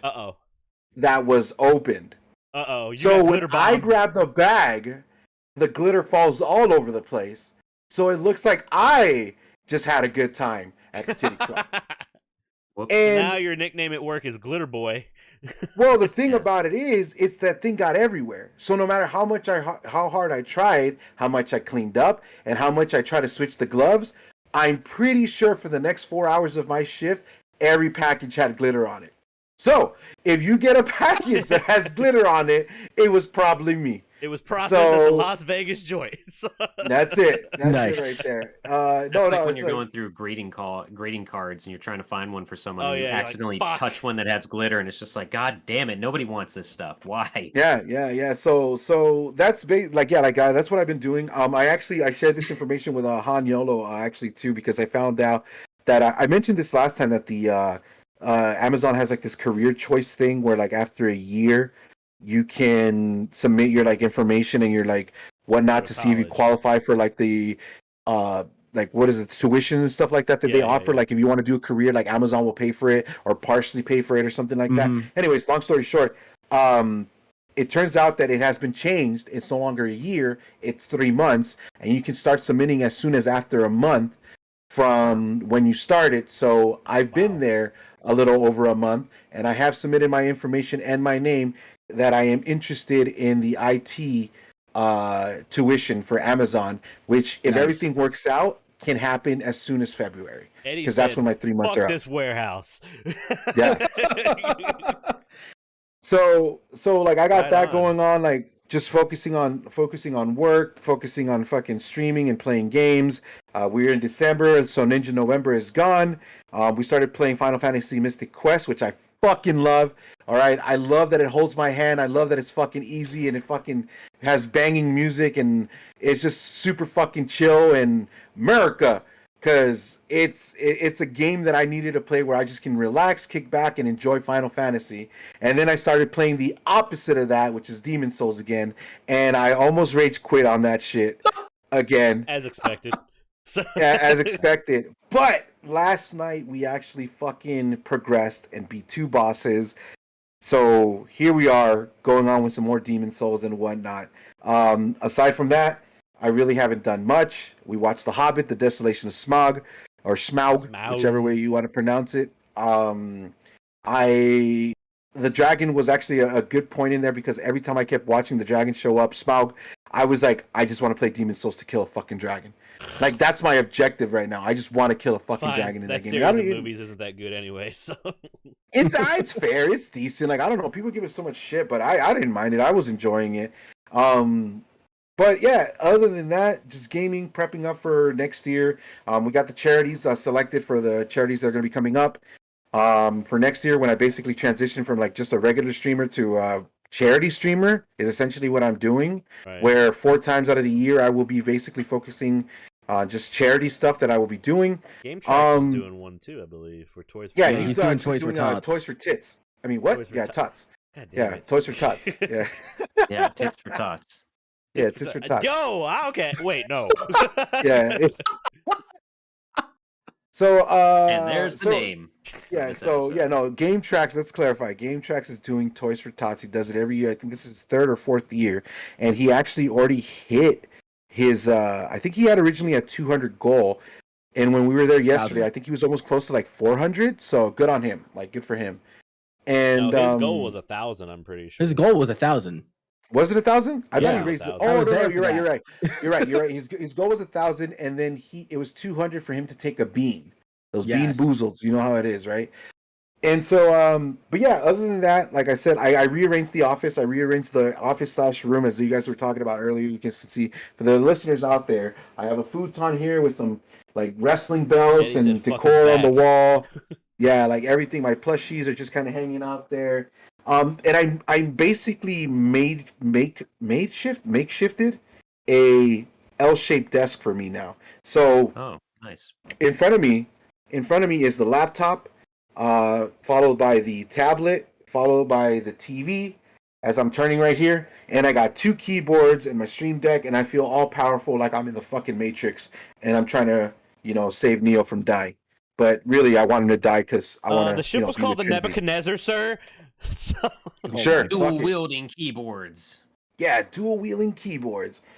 So, but yeah, I like honestly, like it's just like with work and everything and putting in those 10-hour shifts, I basically sleep and stream all day or work all night. I really haven't done much as far as like going out. The extent of me going out is I hang outside and drink my coffee in the morning, peruse the fucking socials, make a few phone calls, and I'm out there for like maybe 2 hours at tops, and then I come in and either stream or fall asleep or get ready for work type of deal. You know what I mean? So it's okay. It's the better shit down the road. Yeah, exactly. It's okay. It's sacrifices that I need to make for the longer run and stuff like that as I get my life back together and whatnot. But yeah, that's all I've been doing. There really isn't anything interesting as far as that goes. I'm looking forward to MacFest. Is basically all we got going on right now. And less than a fucking month. I know. Actually, I can't fucking wait, dude. Yeah. We're recording so we got apparently.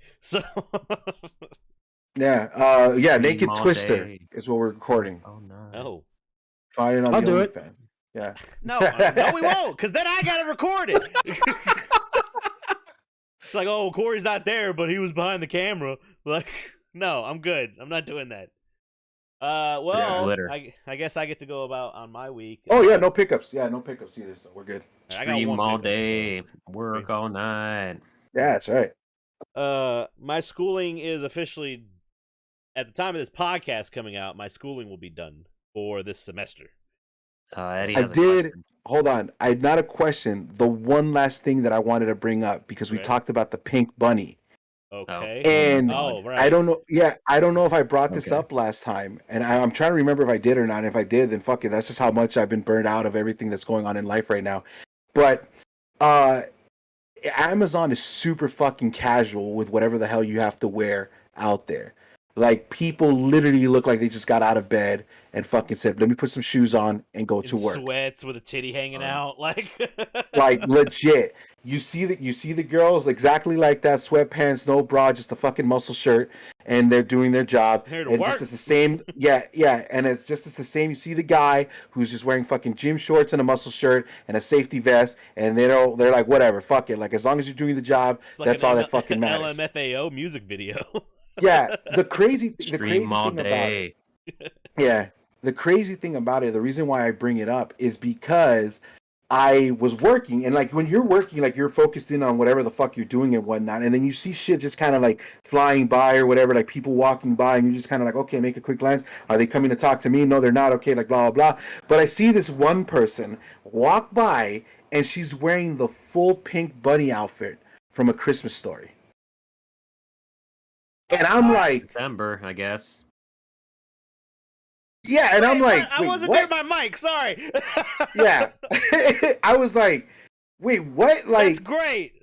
It's a onesie, and she's wearing the entire, like, Pink Bunny outfit, and I'm just like, well.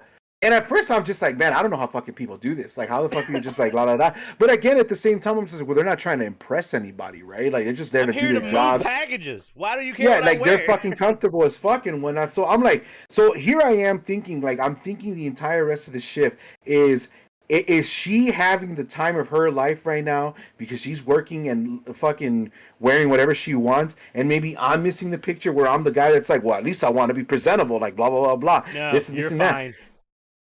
And then I started thinking, you're I was trying like, to move up, so.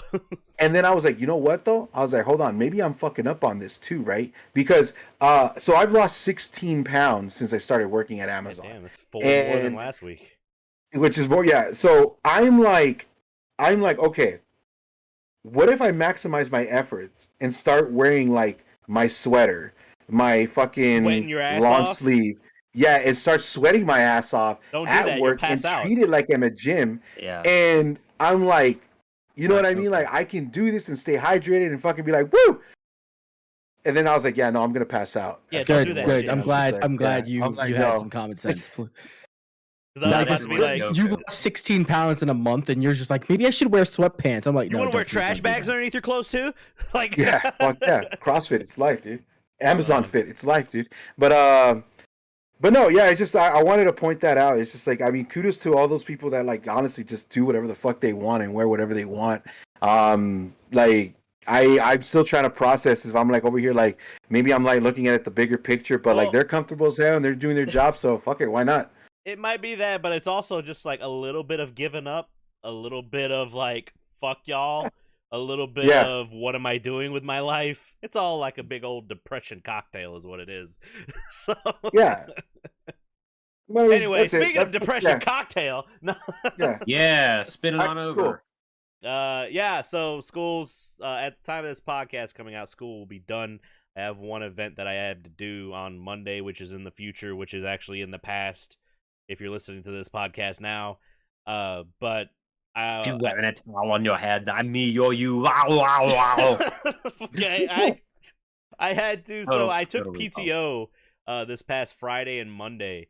So the only reason I took the PTO is because I have 2 catering events I had to do, and the catering event that I did on Friday, I was in charge of. So the catering event, we were there from like in the morning, but the event was only from 4:30 to 6:30. And I told everybody, I looked at everybody in the kitchen. I was like, 7:00, we're walking out. And they were just like, okay. So we were doing everything. Event was going fine. It's holiday, like, kids showing up, eating all this food and hopped up on sugar and shit and all that. And then come about 6:00, I'm like, all right, let's fucking shift this shit into gear. And everyone was standing around wanting to talk and like joke around, like the first years especially. And I walked over and I said, hey, I need you guys to like work and actually talk because I'm trying to get out of here at 7. And it was just like me being an asshole the whole time because that's just how it had to be. And we walk out at 7 and my professors are like, wow, you guys got done? I was like, yeah, because I kept them in like that because we stayed on top of that shit. So all the second years were like trying to get stuff clean and they were just like goofing off and playing. We were like, yo, it's time to get in here and fucking work. Yeah, like there was one dude, I'm not going to name any names, but there's one person in particular that I think like Michelle. I already said he, but his father also runs a restaurant. So he kind of like uses that. He's like, oh yeah, I worked in my dad's restaurant, so I know how to do this and this and this and this. And is he Mike Ditka's son? No, he is not Mike. That doesn't count. Son. No, okay. But he made these wing sauce because he knows I want to have a food truck that serves wings and stuff like that. So one of the events we did this semester, I walked in and he was there before me and he was working on the wing sauces. He's like, hey, Corey, I want you to try out all those sauces over there. And he made 4 of them and I walk over and I taste them all. I wait a minute and listen and like taste everything in it.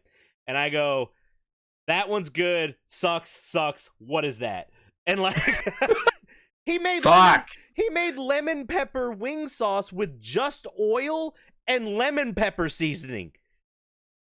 You don't That's do not a sauce. That's not a sauce. I It's just missed everything. My internet just died, including your reaction. I missed it all. You guys were frozen for like 30 seconds. What happened? Fuck yeah. Something about lemons. God damn it. Anyway, he made these 4 sauces, and the last one was a lemon pepper sauce, but it was just lemon pepper and oil mixed together.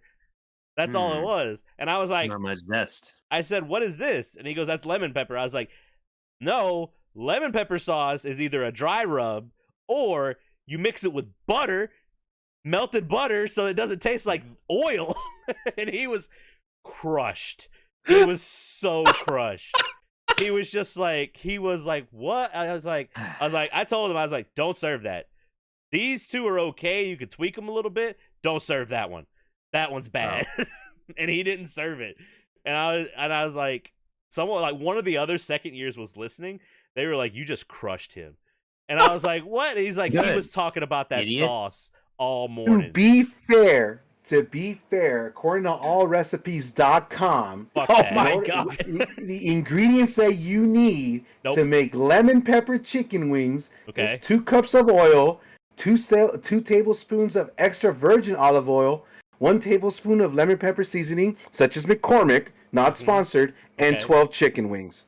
Okay. So that first 2 cups you said, that was for the frying, and then the next oil, I understand that. He had more than 3 tablespoons in that fucking bowl. That's all I'm telling you.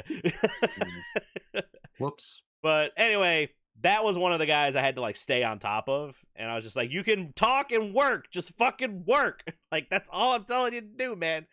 And but no, it was fun. Like that one, that was fun being in charge of that kitchen and like getting back into that. Not gonna. Where's the lamb sauce? I'm not gonna fuck you. I'm not gonna get into too much details about it, but things are looking good into transitioning into a culinary job within the next few months.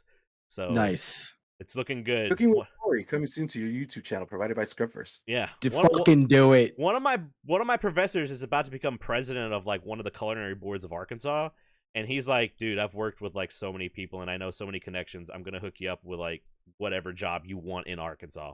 I was like, fucking dope, because I am prepared. For people that don't know, I'm trying to transition out of my job field that I'm in right now. I'm prepared to take a 20% pay cut to go into this new job field so that I don't fucking hate my job every day I go to work. So, I don't know. We'll see how it goes. I've got 1 semester of school left, and then at the beginning of the summer, I have to do my internship and do like an elective English course. And then, but I'm still going to graduate in the spring. I just won't get my diploma until I finish the internship. So, I'm ready for it because I'm tired of fucking going to school. I'm so tired of it.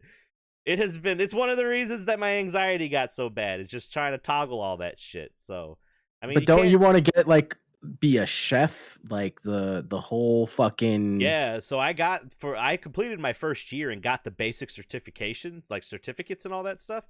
Mm-hmm. Now, if I finish this this year, I have an associate's of applied science in culinary arts. Dang. So, I mean, I get that paper. Do you become a chef, or I am a certified chef at that point? Yes. Okay. I am just like basic level certified, even though I do have chef. like, you know, all that stuff. Advanced knowledge. We'll see how it goes. I'm excited for it. So, another thing I've been doing, I got anime on the brain. Speaking of Cowboy Bebop and all that shit, I started Demon Slayer. Just on a fucking whim last night. I was on Netflix. You know what? Hotness. I went to Netflix because I was going to start an episode of the Cowboy Bebop live action, and then it wasn't like I had to like I was being lazy and I didn't want to like dig and try and find it because it wasn't on like the page when I logged in. Yeah, so it sucks. It's weird. So I Somehow saw Demon Netflix Slayer. is getting worse. Yeah, but Demon Slayer is good. I like it. I'm not like super immediately hooked, but I'm interested, and I'm on like episode 4 or 5, so I'm probably gonna watch more after this podcast. So, Demon Slayer. According to AnimeReviews.com, I'm just kidding. Eddie the fact checker. No, Demon Slayer picks up, I want to say, after the halfway point. Okay. And like, just the only thing that I can really say about it, because I've only caught like bits and pieces here and there, and I've read the manga, is that it is gorgeous. Yeah, the openings are great. Like everything in it is phenomenal. Like it looks bro, wait great. until you see like the shit that goes on in the second half of Demon Slayer. Well, like Demon Slayer is another one where I saw a fight and I'm like, now I want to watch it. That's the same thing that happened with My Hero. I saw a fight and I was like, I need to watch this anime. So I'm putting the time in. I'm in the training arc. There's always a training arc. So I'm going through that. I'm getting from what I know, what I feel like's coming up, I'm getting like Naruto vibes, like early Naruto vibes a little bit. But it looks so much better than Naruto ever did. So I'm excited. Netflix I think, are both seasons out or is it just the one season? I think season 2 is coming out. I don't think season 2 is okay. Been So released yet. All right. So it's all on Netflix. Netflix has it, and like it was automatically the English like dub, and I was like, no, we gotta switch that back. So because I'm a fucking weeb purist apparently. I thought both seasons were out, and then it basically just culminated with the movie. Isn't that what I had understood? Maybe. No, I think season 1 was split into 2 parts, and like Demon Slayer 2 is coming out. Demon Souls, my bad. Sorry, Demon Slayer. Because the first season on Netflix is 26 episodes. So that's why I stuck with Ruby was the fight scenes. I fell off after season 4, but the fight scenes in Ruby were some of the best I'd seen in anime at that point, so I stuck with that. Giant robots or good fight scenes will get me into an anime. That's all I'll say. But I'm excited for it. I also have JoJo Part 6 Stone Ocean to watch. I haven't looked it up, but I forgot that this is the first time it's coming straight to Netflix as well. And I don't know if Netflix is releasing weekly. Did they do the full release? Like all of it? I didn't or think are they doing weekly anything releases? other than releasing everything at once. I don't know. I need someone to fact check that one for me. Eddie. Eddie's like, what we're talking about at this point, yeah. Anyway, I gotta watch it. I'm excited. I mean, I love JoJo, and this is the part where shit goes nutso at the end, and I'm excited for it. So I'm gonna start watching that, and then I've already talked about the Cowboy live action. I'm gonna watch live action before I watch the actual anime. And I actually contemplated maybe I should start One Piece, and then I was like, "You ain't got the time for that, sir." So yeah, everyone tells me you can start after the arc. Like if you want to do like a quick you don't want to watch the first 200 episodes or something like that. I don't know how many episodes it is before the. No, there's like a 30 or 40 episode stint that you watch after episode 50, and then you skip to episode 200. Okay, that's what. But there's an actual chart that just spells everything out for you, where you should actually start watching it and shit. I could go to the Coward's Way or the Purist Way and just watch Coward's everything. Way. You said Coward's Way. Coward's Way. Bro, there's 1,000 episodes. Who are you fucking lying to? Yeah. Remember how I mentioned good writing is when a show knows how to stop? One Piece is an example. I mean, from what I've talked about to my anime friends, they're saying you would think that the writing would get bad like Naruto did, but there's legitimately every arc is fucking great. So I don't know. Yeah, probably because they hire the next generation of who was writing before at this point. I don't know, man. I think One Piece, for the reason it's working so well, is they know what they're doing over there. So I don't know. We'll see. I might sit down and do the One Piece fucking gauntlet one day, but not anytime soon. So. Do it before you have kids, that's for damn sure. Or do it when I have kids and be like, this is what we will watch together for the rest of your years. I think the closest thing I'll get to watching One Piece is basically just the hentai videos I find online. Yeah. Is Eddie just fucking horny as shit on this podcast? Yeah. Is that what this is? I'm with him right there. Yeah. I'm with him. He's all full of piss and cum right now. Young, dumb, and not eating a banana. So, yeah. Did you guys know that Weird Al's going on tour again? Sure fucking did. During the last tour is in Pittsburgh, and we're going. Fuck yeah. No, fucking my wife and I were going through because we just bought tickets to go see Gabriel Iglesias. Nice. And and that was one of the things that popped up as I was buying tickets for Opeth, and I'm just like, what the fuck? Fuck yeah. This? So the last time I didn't get to go, when Weird Al's tour last time before pandemic was this with this huge fucking 50-piece orchestra, and they're just playing all these fucking covers and all that. This one is actually, and he says it on the website, that it's a much smaller performance, and he will not be playing any of his covers. He's playing all of his original music. Yeah, he did that with the last tour. He did that on the last tour too? Yeah, you call yourself a fan. Oh, I'm sorry. Shut up. Yeah, the last one. You don't the like last UHF. tour was the last tour. That is not okay. Dare to be stupid. Yeah. The last tour was the incredibly overly self-indulgent tour. That's where right. he did all his original stuff. Yeah, but I'm excited. They're coming to North Little Rock, which is like the closest any place could ever come to me. And just wait. I think tickets pre-sale starts on like December 9th. So I'm gonna see how much they are. And I'm fucking going because like I need to start looking up more of his original stuff because I know Dare to Be Stupid and I know some of the other ones too, but. The night Santa went crazy. Yeah. But I'm excited for it. I don't know. Hallie said don't buy them, so I might be getting them for Christmas. I don't know. We'll see. Oh, okay. Yeah, she tells me not. Once it hits December, she's like, don't fucking buy anything for yourself. I'm like, I'm an adult, and I buy weird shit. Like, people aren't gonna know. I'm not gonna tell someone to be like, hey, I need you to go to this Kickstarter page, and I need you to go in there and back like $100 on this one thing. That's what I really want. Like, people aren't going to do that. It's just easier to be like, give me money, or here's an Amazon wish list with a bunch of books that I want. So, right. But, I don't know. We'll see. And I have a small story about Final Fantasy XIV. I haven't gotten to play it yet. So, no shit, huh? Small story. I mean, it's release weekend. At the time of this podcast, it release weekend happened. And, for early access. Yeah. It's been pretty rough. But it's expected of a game of this caliber. Like, so many people have come to this game now. It's release weekend. It got pushed back 2 weeks for the release. So, like, I logged in and it said I was 4,795th in line. And I waited an hour.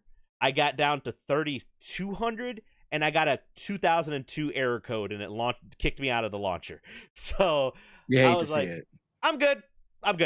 I'm gonna play it during the week because that's when stuff's gonna die down a lot.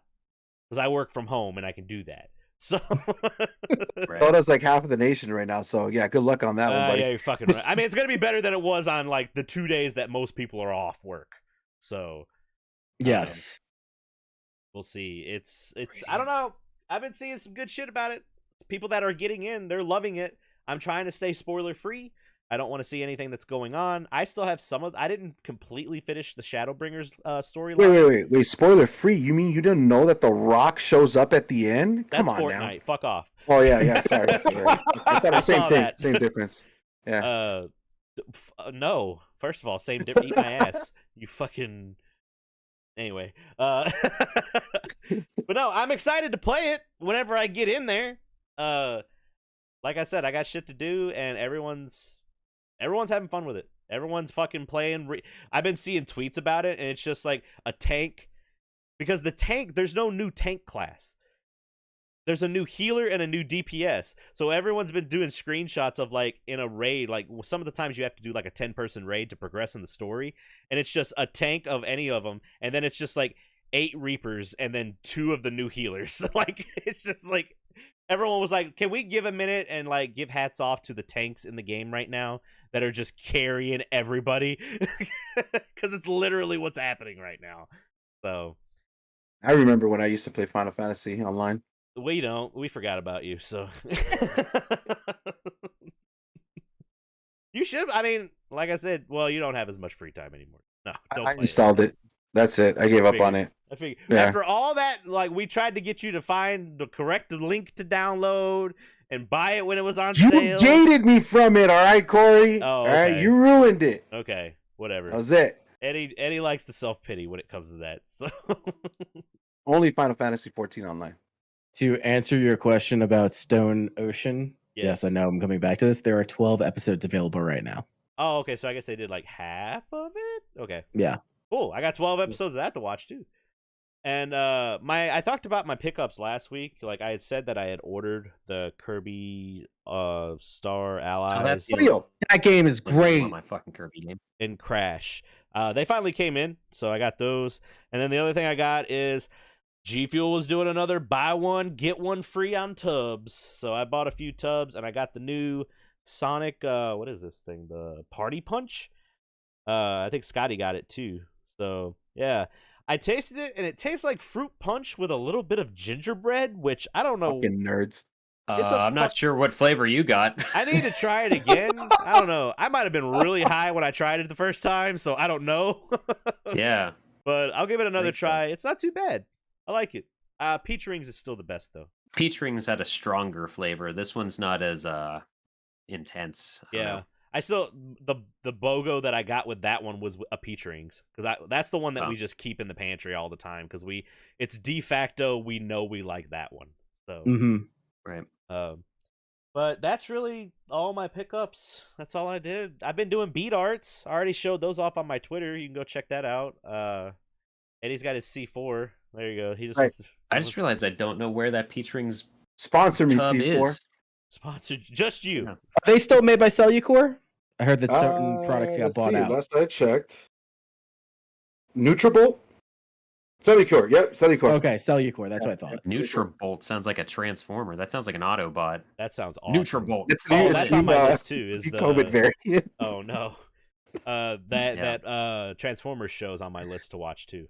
Wow. Hell yeah. You can get, dude, each season 6 episodes. You can fly through that shit. Didn't you say are they only 30 minutes or are they an hour? They're only 30 minutes or so. 30 yeah. minutes, okay. Because I watched it on my lunch and I got it done in a week. And I was wow. like, I can finish that in 2 nights. Yeah. So that's all I got. So this is the first time we've done this in a while, but I think we're actually going to go on a break. So we usually just go like, I need more cider. I need to go take a piss. So I need some pizza in my life. All right, we're going to be on a quick like 10-15 minute break, and we'll be right back. So we'll see you then. Cool.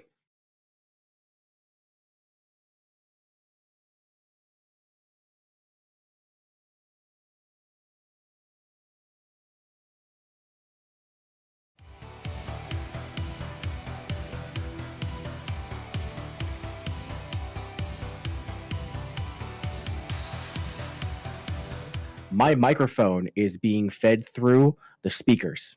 So we hear my microphone is picking up all of your voices, not mine.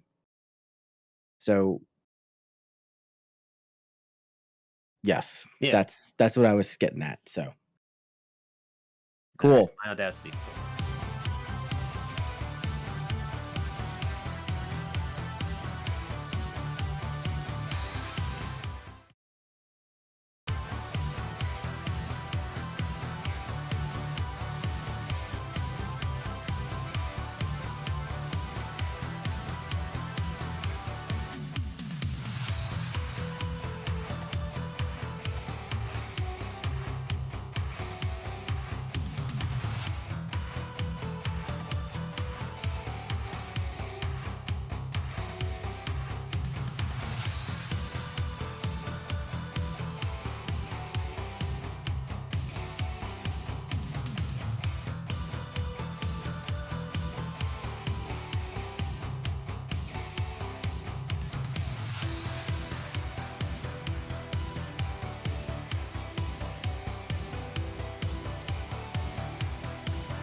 King Danny, the realm is under attack. My God, the day has finally come. It is time to release the Kraken! Look in the distance, beyond the castle gates, the armies of the damned have come. On the horizon, they gather beneath the blood-red sun, the blood-red sun. 1,000 warriors, demons and orcs, charging like a tornado. But they will never know that their death awaits in waves below, in the waves below. We must now unleash the monster. May God forgive us! Release the Kraken! Hey guys. The tolling of the iron bell. Release the Kraken!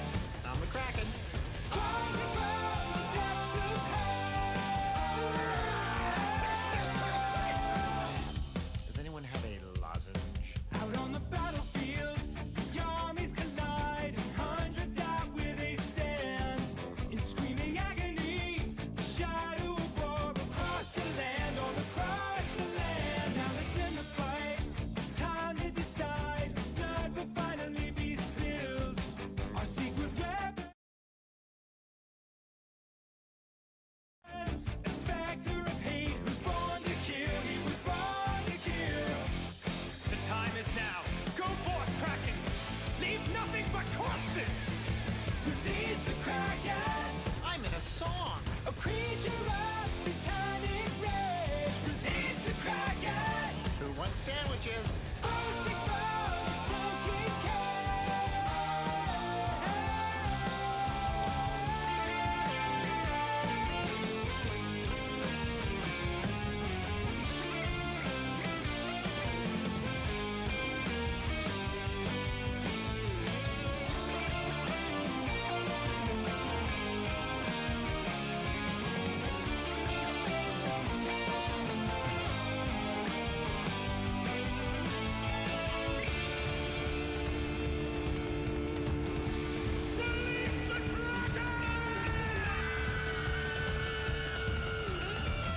Hey look, I found a bell. Release the Kraken! Impervious to solid load. Release the Kraken! I've got a splinter. Death and coward from below. Release the Kraken! Oops, I falled over. Ocean throne in his domain. Release the Kraken! Splashy, splashy. All the giant we're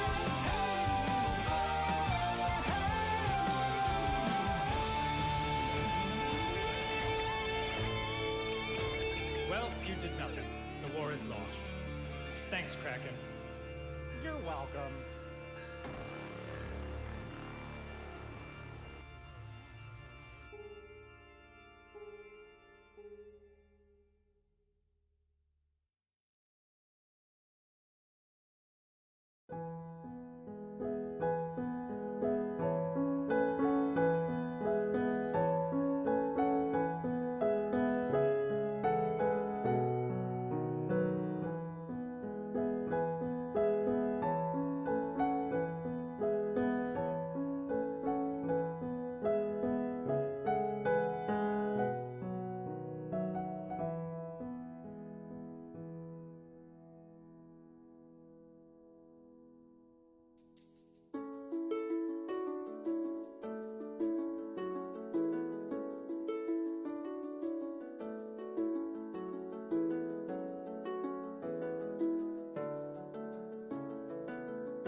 Can hear you. They can hear me now. I like how. Yo. Okay, there we One, go. I was like, two. someone please say something. So Nope. Check 1, 2. We actually Check have 1. Our faces aren't up. there's a big lag between. Yeah. Oh between yeah, the welcome. You haven't YouTube. been on since the switch to YouTube, I don't think. So There's yeah. quite a I am large not. lag. long. Yeah. I don't know if there's Yeah, some it's been that setting I long. gotta change on my side. There might be something I can change in OBS to like reduce that lag time, but I just gotta fuck with it. But since I'm out of school, I can do that now. But Anyway, so we do have a news article this week. We kind of need to touch on this. The big one that we got is the Game Awards won't take sides on Activision Fallout to focus on reveals. Before I get into the article, there has been an update on this article that I will cover as well. Let me pull up the docket. And fun fact: the Game Awards have not happened since the recording time of this episode. Oh, they will have been once this episode comes out, right? Okay, well, yeah, because it's this weekend. Yeah, that is true. Sorry, but on I believe Friday, Jeff Keighley announced how he's thinking about how to navigate the Activision Blizzard involvement in the 2021 Game Awards. This caused a huge uproar because basically he was like, we can't take sides, all this, being quiet on the statements and all that stuff. And basically, if in this situation with all the events that have been happening with Activision Blizzard, we're not going to get into them. You can go check out the numerous articles that we have over on megavisions.net. But it's just when you're silent, you're kind of taking the side of the oppressor. So like that's what everyone was talking about. Like, why can't you just not do any ties with Activision Blizzard and all that? Well, there was an update later that night. After about 4 hours, Keighley came out and said that Activision Blizzard won't be involved with anything outside of the games or categories they're nominated for. Other than that, they won't do any coverage on any of the games or have them talk about anything like that. Which I'm still like, okay, that's kind of fucking bullshit. And I looked it up, and because I saw it on a lot of the Twitter hashtag that was going down, and I saw that someone looked into it. The president of Activision, Rob Kostick, is on the Game Awards advisory board. Yes. And you're just like, oh, that's why he won't publicly say that the Game Awards is taking a side against Activision Blizzard. Yes. Right. And I was just like, okay. You can't be mad at him for that. He's not at all. Yeah, because that's his job, and he's not going to badmouth someone that's on the board before his gaming event. So, I could totally blame him for that. Like, I don't. That's not. You're not seeing it from his point of view as a host of this show. Like, you can't. I understand where you're coming from, and I do. They do need to. The thing is, he has to be very careful about what he says because he could shoot himself in the foot for future. If he talks shit on them, then who the hell else is going to support this Game Awards ever? If he's going to talk shit on one company, who's to say he won't talk shit on other companies, whether or not they've done something wrong, just flat out. So it's a weird. Yeah, I mean, I see where you're. I don't agree with that whatsoever. But yeah, I see where you're coming from. I'm not. It's not really my opinion. That's like a business point of view. It's a business move, yeah. Because in the long scheme of things, though, it's just like in the long scheme of things, it's like this is Jeff's baby. You know what I mean? Right. And he could potentially lose this entire thing by saying the wrong thing. Let me counter that with something real quick. Because back a few years ago, back when the last Game Awards happened, he didn't hesitate to chastise Konami for the way that they treated Kojima, because he liked Kojima, so he was ready to fight for that and do the right thing. Here, I don't remember that, but no. That was legit a thing. Corey, I'm gonna speak up on that. Just I understand what Scotty is saying, and I understand the perspective. I agree with you in what you're saying. It's it's kind of bullshit. I won't necessarily say that it's hypocritical because I feel like that is not equivalent. Okay. The bullshit that went down with Kojima was like a company coming down on one individual because of office politics, best way that I can put it. Okay? Mm-hmm. Whereas the shit that's going down with Activision is like a culture within the company that had a lot of illegal bullshit going down. Okay? I also do not believe that any of the members of Konami were on the board of advisors for the Game Awards. So I think that the reason why Jeff Keighley is tiptoeing around this situation is one of the advisors on the board who's directly influencing the Game Awards it exists, right? So that's number one. Jeff Keighley is not going to go out and start talking out of line against one of the hands that feed him. That's just, it is what it is. You can say that it's bullshit. You can say that it sucks.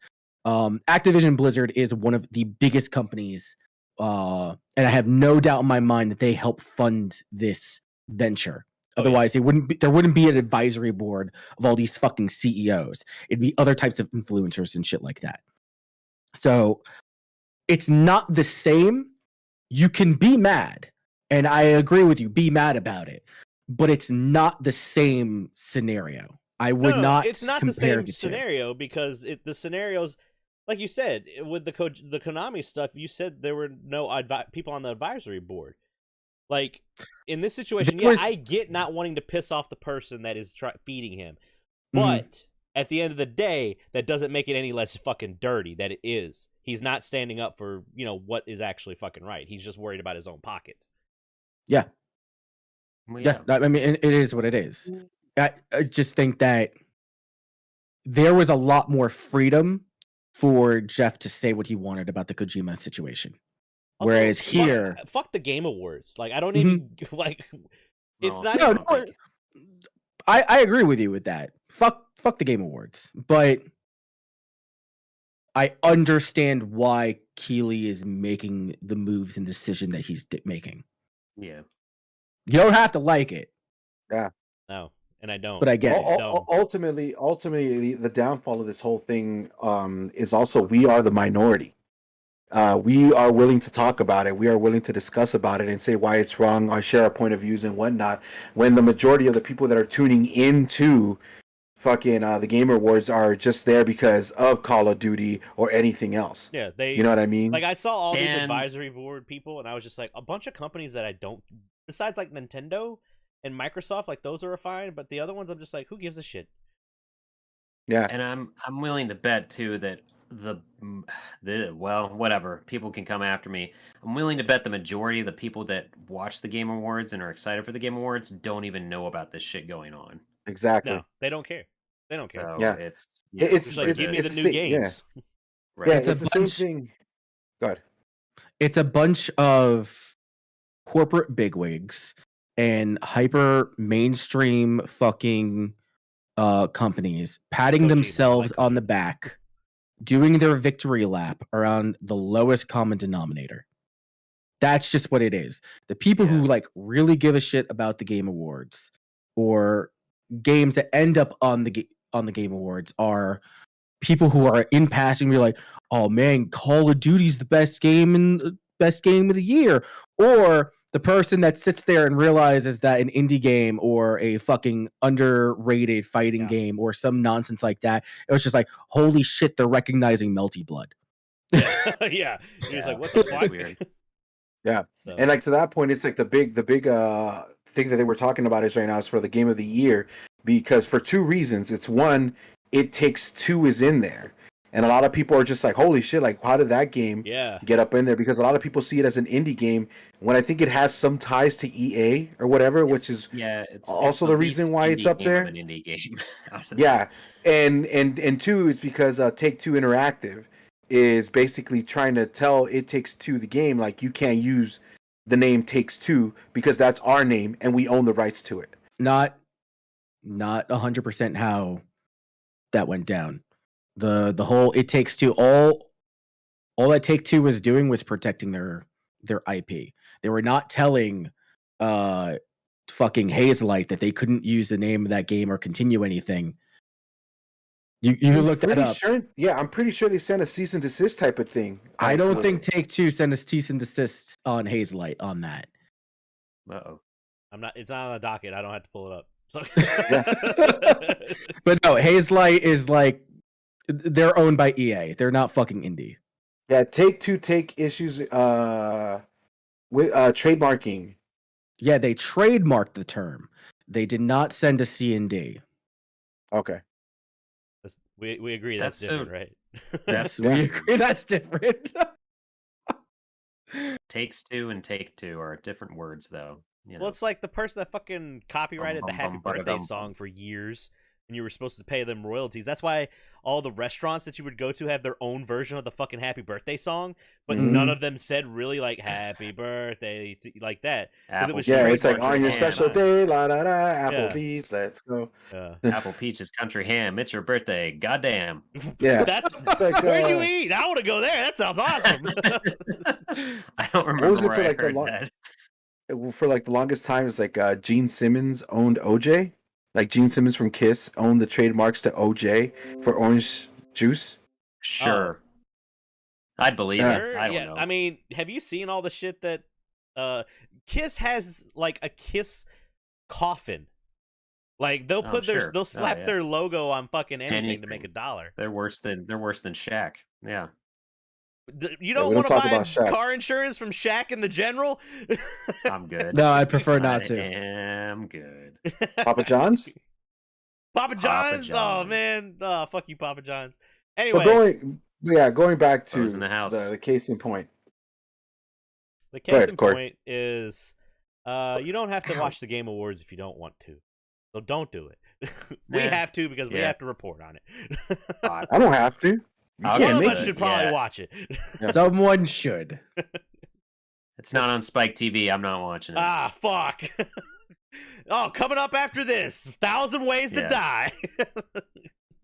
Featuring Carmen Electra. Oh, boy. Yeah, it's a shame because it's more hate that Keeley doesn't deserve also. He's like I guess so. A genuine guy, and he's worked his way up through the ranks and dealt with some shitty people to... I mean, also, too, like we said, that update, he says, he also stated, I also realize we have a big platform which can accelerate and inspire change. We are committed to that, but we all need to work together to build a better and more inclusive environment so everyone feels safe to build the world's best games.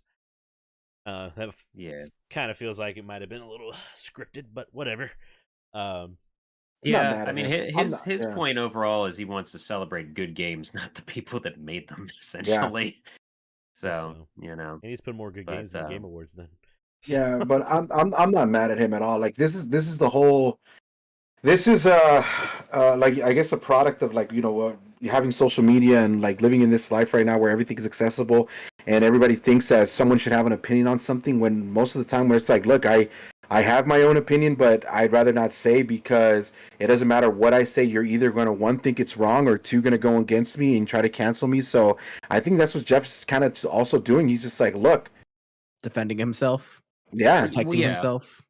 Right. Yeah. I would say protecting himself more than defend. Yeah. Yeah. Protecting so that's himself. why I can't call bullshit on this. I can't get mad on that. Like that's fine. I will. Yeah. Go for it. Like I said, like I understand exactly where he's coming from because there's a lot of times where I just kind of keep quiet on a few things and stuff like that, just because, like I said, it doesn't matter what I say or what I do. There's someone out there that's gonna hate it regardless. So I've and I'm not saying I'm not gonna. So I've sat in on corporate meetings before. Not with like gaming individuals, but individuals that I've worked with, and I've seen how some of them work. I've seen how some of them like think and act, and I feel like a lot of corporate and like CEOs are a lot the same way, so they rub me the wrong way. So it's just me. So Chad says he's protecting his own ass. So yeah. Anyway, there you go. Fuck this shit. That's the only news article we got. So. All right. Well, if you want something else, Bob Dole passed away. How about them apples? 98. Yeah, that's sad. Bob Dole. Good for him. That's a life well lived. Yes, all I remember is Bob Dole and Lincoln when they were going against not Lincoln, Clinton. My bad. Which timeline or man? Awesome one, man. I'm telling you right now. Lincoln's still alive. All right, so if you guys have questions, Chris, you're back. Why don't you tell us where people can ask their questions? The fucking Discord. There it is. Since Chris is back, he's reading the questions this week, so. Oh, huzzah, where are we at? There it is. Okay, some of you posted more than one. I'm just going to pick the best one, the one that I think is the best one of the group. Wow. And, welcome to you need to know them all. Podcast where everything's made up and your questions don't matter. Your questions don't matter. Pretty much. Hey man, it is what it is. Sailor Corellia asks, what is the most memorable gaming related gift that you got for Christmas? For example, I got my N64. I cried so hard I threw up. Wow. That's funny. Like I laughed when I read that this morning. I That's just great. love video games so much. Nintendo 60. Yeah. I've told my story before. Like I stood in. It's when I got my Game Boy Advance, and I had to stand in line at the Black Friday deal to get it. Like I knew I was getting it. But the most memorable one I could remember is when I got Final Fantasy Tactics Advance that Christmas, because I just played so much of Final Fantasy Tactics Advance. Like I put so many hours into it as a kid. Nice. Anyone else? Yeah. Super Nintendo for me would be the one. Like I think I've talked about how much I enjoy that system, and it's definitely one of the stories that that happened during Christmas time when it came out, and we went to I guess the best way I could describe this is a second rate or wish list version of Best Buy. Oh, okay. I guess if you want to call it. When I grew up, yeah, it's a department store, but it's not Best Buy, like Circuit local. City, or anything like that. Yeah, it was like called La Central and shit, and you're like, what? The Central? So, anyways, they had a stack. Yeah, they just had a stack of like Super Nintendos with like Super Mario World on there. And they were showcasing it and whatnot, like and blah blah blah blah. And I remember that I was there with my dad, and like the whole family was there. That was there, and like my dad acted like the whole like, yeah, my card got declined type of thing, like we're not taking it home. I'm sorry, like I failed you, like la la la, like type of deal. And I was just like, I'm supposed to be like, oh, it's okay, Dad, but secretly I'm just like, what the fuck? I want my Super Nintendo. You know what I mean? So just and then more, Dad. Yeah, and then yeah, we go home, and lo and behold, the Super Nintendo is there during Christmas with the fucking Super Mario World, and so happy it was like the best thing ever. Yeah, it was like the best thing ever. Super Mario You're like, I hate you, Dad. I hate you, Dad. Thank you, Dad. I hate you. Yeah, I hate you, Dad. But like, then it fucks with your head because you're like, I only love my dad when he gives me shit. Like, yeah. But that's yeah, for a like, different podcast. But yeah, that would be the memory that I have. I don't have as far as like everything after that. I feel like consoles and games were basically coming out of my pocket at that point. So I was just like, yeah, fuck it. It is what it is. Yeah, we didn't really. Oh, go ahead. You go ahead, Chris. I was gonna say that I've spoken on this one before, so I'm gonna be brief. So like, I think I have too. Best example that I can give was like when my sister gave us the Sega Genesis when I was like 4. Right. Because that was like we were that started dirt poor. It started everything for me, and we were dirt poor. Speaking of which, like most of the stuff that I got that Christmas was through Toys for Tots. Oh wow, you were actually dirt poor. Yeah. You were one of the tots? Yeah, No you were one of the tits. Yeah, I was one of the tits, man. So like, and it's crazy because like I ended up doing Toys for Tots when I was a Marine. Yeah, and just always in your life. Yeah, it's just always there, dude. I think that's why I think it's like really cool that Game Tracks is doing Toys for Tots. Yeah. And I wish that I can do something similar to that because like fucking I remember being out in Lejeune in fucking -9 weather on the streets of Jacksonville, just sitting in front of a fucking barbershop going, give me your fucking money, as I'm like letting my bell go. It was effective. Yep. I mean, that's what we usually try to like go to Walmart and buy like $100 worth of toys, and we donate them to Toys for Tots. Mm-hmm. I mean, don't count yourself totally out of that stuff because you do help with Extra Life every year with Megavisions now. That is true. That is true. Yeah. Smash that fucking goal this year, $2,000. We're going for $84,000 next time. Smash. What? That was just a number that came up. Yeah, that's a very weird. Yeah. Okay.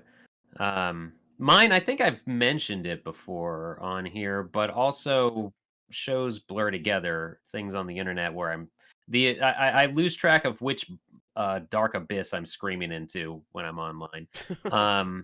But I guess mine is tied to Sonic 3D Blast on the Sega Genesis because I, for 1 year, all I got was that. But then I also got a plane ticket, which I did not, as I was probably, let me do the math, I would have 7. been almost 10. 12. I think. But anyway, I didn't know what 74. I didn't know what a plane ticket looked like as a child because I was you're too like, young "Fuck to this like. thing." Yeah. And then it was explained to me that it was a plane ticket to go visit my childhood best friend who lived in Florida. I'm still up in Pennsylvania because Oh. he got me into Sonic and games and everything, and he had moved away. And so that's why all I got as a kid, you don't realize like I got one video game for Christmas. This is bullshit. But I Yeah. also got a plane ticket. Plane so ticket that was that's- on many video games. yeah, many video games. So, but I flew down to visit him. He didn't know I was coming, so his parents picked me up from the airport, and I just surprised him. And but the When he was reason with it's his Sonic new best 3D, friend, he was just like, "Oh, Flat- Scott, I didn't know yeah. you would be here." Damn.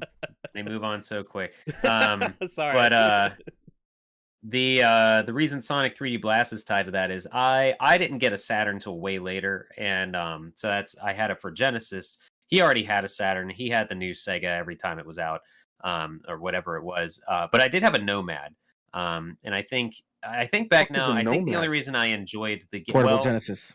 lead to that in Oh. a second. I think the only reason I really have fond memories of the Game Gear and then I got a Nomad was because we visited relatives a decent amount, and I was too young to know how to hook up a console to a TV, and my parents didn't want to bother with that. So I had a portable of something. So I think You're that's like, we don't know how to do otherwise, this shit, and we don't want him doing Well, it. So because I mean, otherwise, I don't know anyone that actually had a Nomad. Now that I think about it, I didn't so even fucking know they existed until I was older. right. Well, it was not, it was Sega being Sega, but so but when I was visiting him that first time, he got Sonic 3D Blast on the Saturn. I got Sonic 3D Blast on the Genesis. And so for a little bit of the time, he would play it on the TV while we were hanging out, and I'd play it on the Nomad. And so we were like racing Yeah. each other essentially while playing Pretty that cool. game. So it was pretty cool. Unfortunately, we've really lost connection over the years, and I don't really talk to him as much anymore. But that was definitely, it's related to video games because he got me into Sega and Sonic and everything, and with Scotty gaming and wins. stuff. So It's either Scotty or Chris. well, that's the thing is we never really got consoles around the holidays. It Yeah. was usually Tax for a season for me. birthday, or I was able to convince my parents that my brother and I will play this, so it's a gift for both of us. Yeah. So I got it was an usually a birthday gift. N64 for my birthday. We were living we had got kicked out of the house we were in for some bullshit that I won't get into. So we were living with my aunt and uncle, and I opened my gift, and it's a fucking N64, and I was like, oh, it's fucking sweet. And then I opened up the other gift, and I was like, oh, Star Fox and Mario Kart, you got me these. They're like, those go back on Monday. We got them from Blockbuster. Oh yeah. Yeah. I remember this. Yeah. Yeah, I was just like, that's fine. So I get really bitter when I hear anything about the N64. I'm not going to get into it, but yeah. You always get into Good it. for What are you. you talking You and about? Sombra No, can go it's fair. jerk each other Yeah. off. So Yeah. we will do that. Yeah, I hate the 64, but let me tell you how much of my collection I have, and fucking yeah, I love it. I'll talk about my collection like that. Yeah. I love The it. N64 shot his parents in an alley. Jesus. No, not getting into it. Not going to be baited. All right. What's our Next question. Leftover Ginger asks if you had to kill a main character from your favorite anime or TV series, if you aren't into anime, who would you kill and why, excluding any anime movies? I don't I don't- have enough favorite animes really. I don't really have Um, one that I would just kill off because I watch very select anime, so it's just oh, the bad guy's Yeah. Dio. Dio's actually really fucking cool. So Yeah. you don't want anyone to die. You're just nah, I don't know if I can really answer that question. I want everyone on Criminal Minds, all their characters get killed off. I'd like that, so the show would end. So my wife watches that show all the time. I fucking hate it. Yeah, I don't know. I mean, the main guy in Death Note kind of sucked. Well, I I don't even remember his mean, name. you didn't have to. You just watch the show, and then you'll get there. So Yeah, I can't think of that too because a lot of series end because the main character dies. So Yeah. it's And I was hard to thinking of pick the one. other part. Doesn't he have a second part to the question? Which character would you bring back? If we answer that, then we're gonna Sirius spoil Black. something. oh Yeah, fuck Yeah. you, Scotty. I don't know if we should Yeah. answer that because that's gonna spoil the fuck out of shit. On way to anything we go, say. way to go, Hey. Kenny. Yeah, it depends on, I guess, what you're talking about, right? Because if you're talking like an anime or anything like that, Yeah. but because I had an answer in mind right now, and as soon as you said that, I was just like, and it wasn't even an anime; it was a TV show, and I was like, oh, Yeah, I it was is a like, spoiler. yeah, it is a spoiler, yeah. So I wouldn't spoil any, like, I wouldn't, for Gurren Lagann, I wouldn't spoil the big thing that happens there, because that's bullshit if I did that. I think it's like it has to be one of those things where, like, if we can come to an agreement of what product we're talking about, like, if we're to be like, oh, Rocky 4, like, everybody's seen Rocky 4, everybody knows about Rocky 4, you know what I mean? Yeah, like I think those kind of movies. Like, I don't know. Yeah. I mean, I've never been like, oh my god, I wish that character would have lived. I'm like, I mean, I understand like why that character died. Like, the reason that it happened was it was for like a good reason, or it was for like to boost up another character to like murk a character later on. Right. So Yeah. I don't know. Well, I'll tell you Good. who they shouldn't have killed. They shouldn't have killed Jesus Christ. Oh my The Bible is my favorite anime. Jesus. The Bible is my favorite anime. There's I mean, another there side is of a it. Bible anime that was based out of Australia, I think. Oh god. Yep, that exists. I don't know if I can really answer this question. Goku should have stayed. Goku dead should have every stayed fucking dead. time. Yes. Yep. Yeah. Gohan, they should have passed the torch to Gohan. That's what they were gonna do. This is just a conversation that's been contested like since fucking. They fucking did it with the Saga. fucking boat. What is it? The BoJack movie? That was his first movie without his dad, and he saved the day. And like Super Saiyan 2 Gohan is amazing. And then in the Majin Buu saga, he got fucked. Majestic Gohan sucks ass. That's why he got murked by Buu. Anyway, Piccolo's the best dad. I won't say what I was gonna say, but I'll mention the show, and I was gonna talk about Supernatural. That's what I was gonna talk about. I haven't watched all that. See, it's a good thing I didn't say it then. Yeah, thank you. Yeah. I don't have a TV show, but I definitely have a game where I can fucking bitch about a little bit. Okay. Huey Ermerick should have been killed like on the fucking spot in Metal Gear Solid 5. Oh, this is some shit between him and Eddie. Scotty, you want to go play a video game? Okay, I was like, yeah, it threw me off for a Play second. I was Bomberman. like, huh? And I was just like, yo, Huey Emmerich. Yeah, I know what you're talking about. Yeah, fuck that guy. Yeah, fuck him. But without him, we don't get the rest. We don't get the rest. That's the problem. We could have found another way. We could have found another way. Yeah, no, fuck Huey though. Yeah. Fuck Huey. God. Jesus Christ. Anyway. So. Next question. Moving on down. I pick this one out of Happy Dude's question vomit.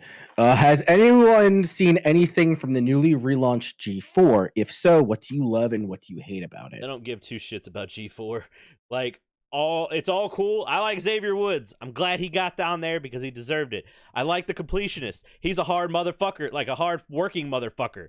So I'm glad he's on there. I don't give a shit about the rest of the stuff. Like, I looked on, I was like, oh, they're like pouring gravy on Xavier Woods for some reason. What's this got to do with video games again?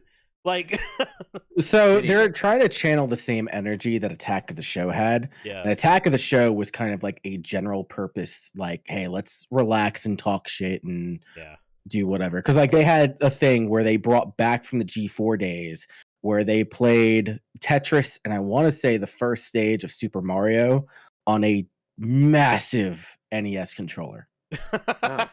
And like they do stupid shit like that. They had like stupid skits and segments where they take some people. It's like, is it soda or is it motor oil? Oh, this is like the Japanese. Like, all right, now is this a doorknob or is it chocolate? Yeah, it's probably where the name come it's from. got that variety show energy from it. I've been watching a little bit of G4. There are moments where I was just like, the best time to have deleted this show was like 15 minutes ago. The second best time is right now. You didn't like that guy talking up NFTs? No, it's like I don't give a shit like what your opinion is of like NFTs and shit like that. As long as like the content is good, then I'm here for it. I think that when it comes to their variety show, it's very, very hit and miss. some of their open forum conversations, like if you didn't work on YouTube or you didn't work on the show in the past, it's very, very awkward. You could tell that there are people who are not used to being in front of a camera or not used to being around a large production crew. Gotcha. And I feel like some of these personalities are very intimidated, so to say. Gotcha. The completionists, great. Now I'm drawing a blank on the other bit. The old host from Attack of the Show and the old host from X Play, they do great. But there are just some other people who are not used to, the newbies. I'll say the newbies are a little bit rough. Some of them are getting more used to it, and their shows are doing better. Mm-hmm. But what I really enjoy is like their solo pieces. Like as much as I disagree with the opinion, fucking the host from X-Play, and again, sorry, I just Sessler? Can't remember your Sessler. Thank you, Adam Sessler. That's what it is. Adam Sessler. His entire debate / rage against Metroid Dread, I understand his position. I don't agree with it, but I understand his position, and I appreciate that he had the entire conversation dissertation with the completionist. That's the shit you like though too, because that's what you do for YouTube. Yeah, I mean, like, but I also like some of their variety stuff. Like, I thought the entire like overly sized NES competition was hilarious. Where you can only push A and then somebody else has to push exactly. Like it was literally like the completionist is like screaming at people at one point, and then he just gives up. He was just like, you guys are trash. He's just like, I need to walk away for a moment. No, I think that out of all of the group or the massive production, like the massive gaming production channels, like compared to like Funhouse and whatnot, G4 has the more interesting stuff that's going on. Right. So Funhouse is kind of, I don't watch it as much after Bruce and Lawrence left. So I stopped watching their shit when they started popping up on GameStop. Oh yeah, I forgot they did start popping up on game. I don't know. Some of those early GTA 5 videos are really freaking funny. So a lot of the stuff with Bruce is pretty good, but that dude's making a fucking killing streaming. So. Good for him. Yep. Weird. That's G4. I mean, even as a kid, like I didn't like the talk show stuff. I just wanted when they were talking about video games. That's what I liked when they showed off video games. That's what I cared about. I don't really care about G4 that much. You mean a video game show featuring video games? No. Yeah, just show me games. Show me the games. No. I think Attack of the Show was definitely more aimed towards the older audience that watched G4. Yeah. And as I got older, I appreciated it more. So I don't know. I need to sit down, maybe give something of it a shot. What a weird world we live in that G4 disappeared and then the Game Awards were on Spike TV. Yeah. I don't and Spike TV has nothing to do with that now, but now G4 is back. Yeah. It's nuts. Can't think too much about it. It's crazy. So, all right, what else we got? Last question. What is your opinion of Netflix doing JoJo Stone Ocean as a 12 episode, then waiting weeks to release more episodes? Would you rather them just do it weekly? I'm pretty sure that we answered this. We don't talk about that, yeah. Again. Yeah, I preferred weekly, but I'll take what I can get. So I don't give I'm a sure shit. it's not entire. I'm sure it's not entirely the JoJo creator that team's call anyway. So no, I mean before it was the way it came out. If you had Crunchyroll, like it came out weekly, so it would come out in Japan and then like the same day it would come out like an hour later for America. I like that better, but it's Netflix, so they don't do that shit like that. So, but I'm guessing it's only. I don't know how many episodes it's going to be, but I mean maybe maybe this is half of it, but. JoJo seasons get pretty long. Usually they have like 25 episodes and then something big happens and then it's like another 25 episodes. So I don't know. We'll see. I'm excited. You reminded me again how far away from new anime I am now because I used to have a Crunchyroll subscription to watch Attack on Titan when it would come out each week when it was new over here. So that's been a while for me to keep up with anything. You're not wrong. It's an anime I fell out of really hard. So yeah. But I think that's it, right? That's the last question. Cool. All right. What do we got on this fucking? What are we doing next week? Porky Pig over here. What are we doing next week? Sorry. Actually, I'm sorry. Make sure we have relocated our merch stuff over to a new website over on TeePublic. So if you guys want to check us out, you can go over to teepublic.com/user/ScrubVerse. I think you can probably just cut out the user and find us over on ScrubVerse.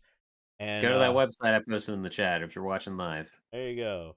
And then what you can do is we have 3 different designs right now. We're looking to put some more on there, but we have the OG design, which is the ScrubVerse Sonic logo with just Chris and I. And then we have the 2.0, which is when we brought Eddie on, and now we have 3.0 with a little sneaky Scotty in the background. So, what? Scotty's like, if you're only showing half my face, it's fine. So yeah. But yeah, we got some more ideas that we're gonna do for merch and stuff.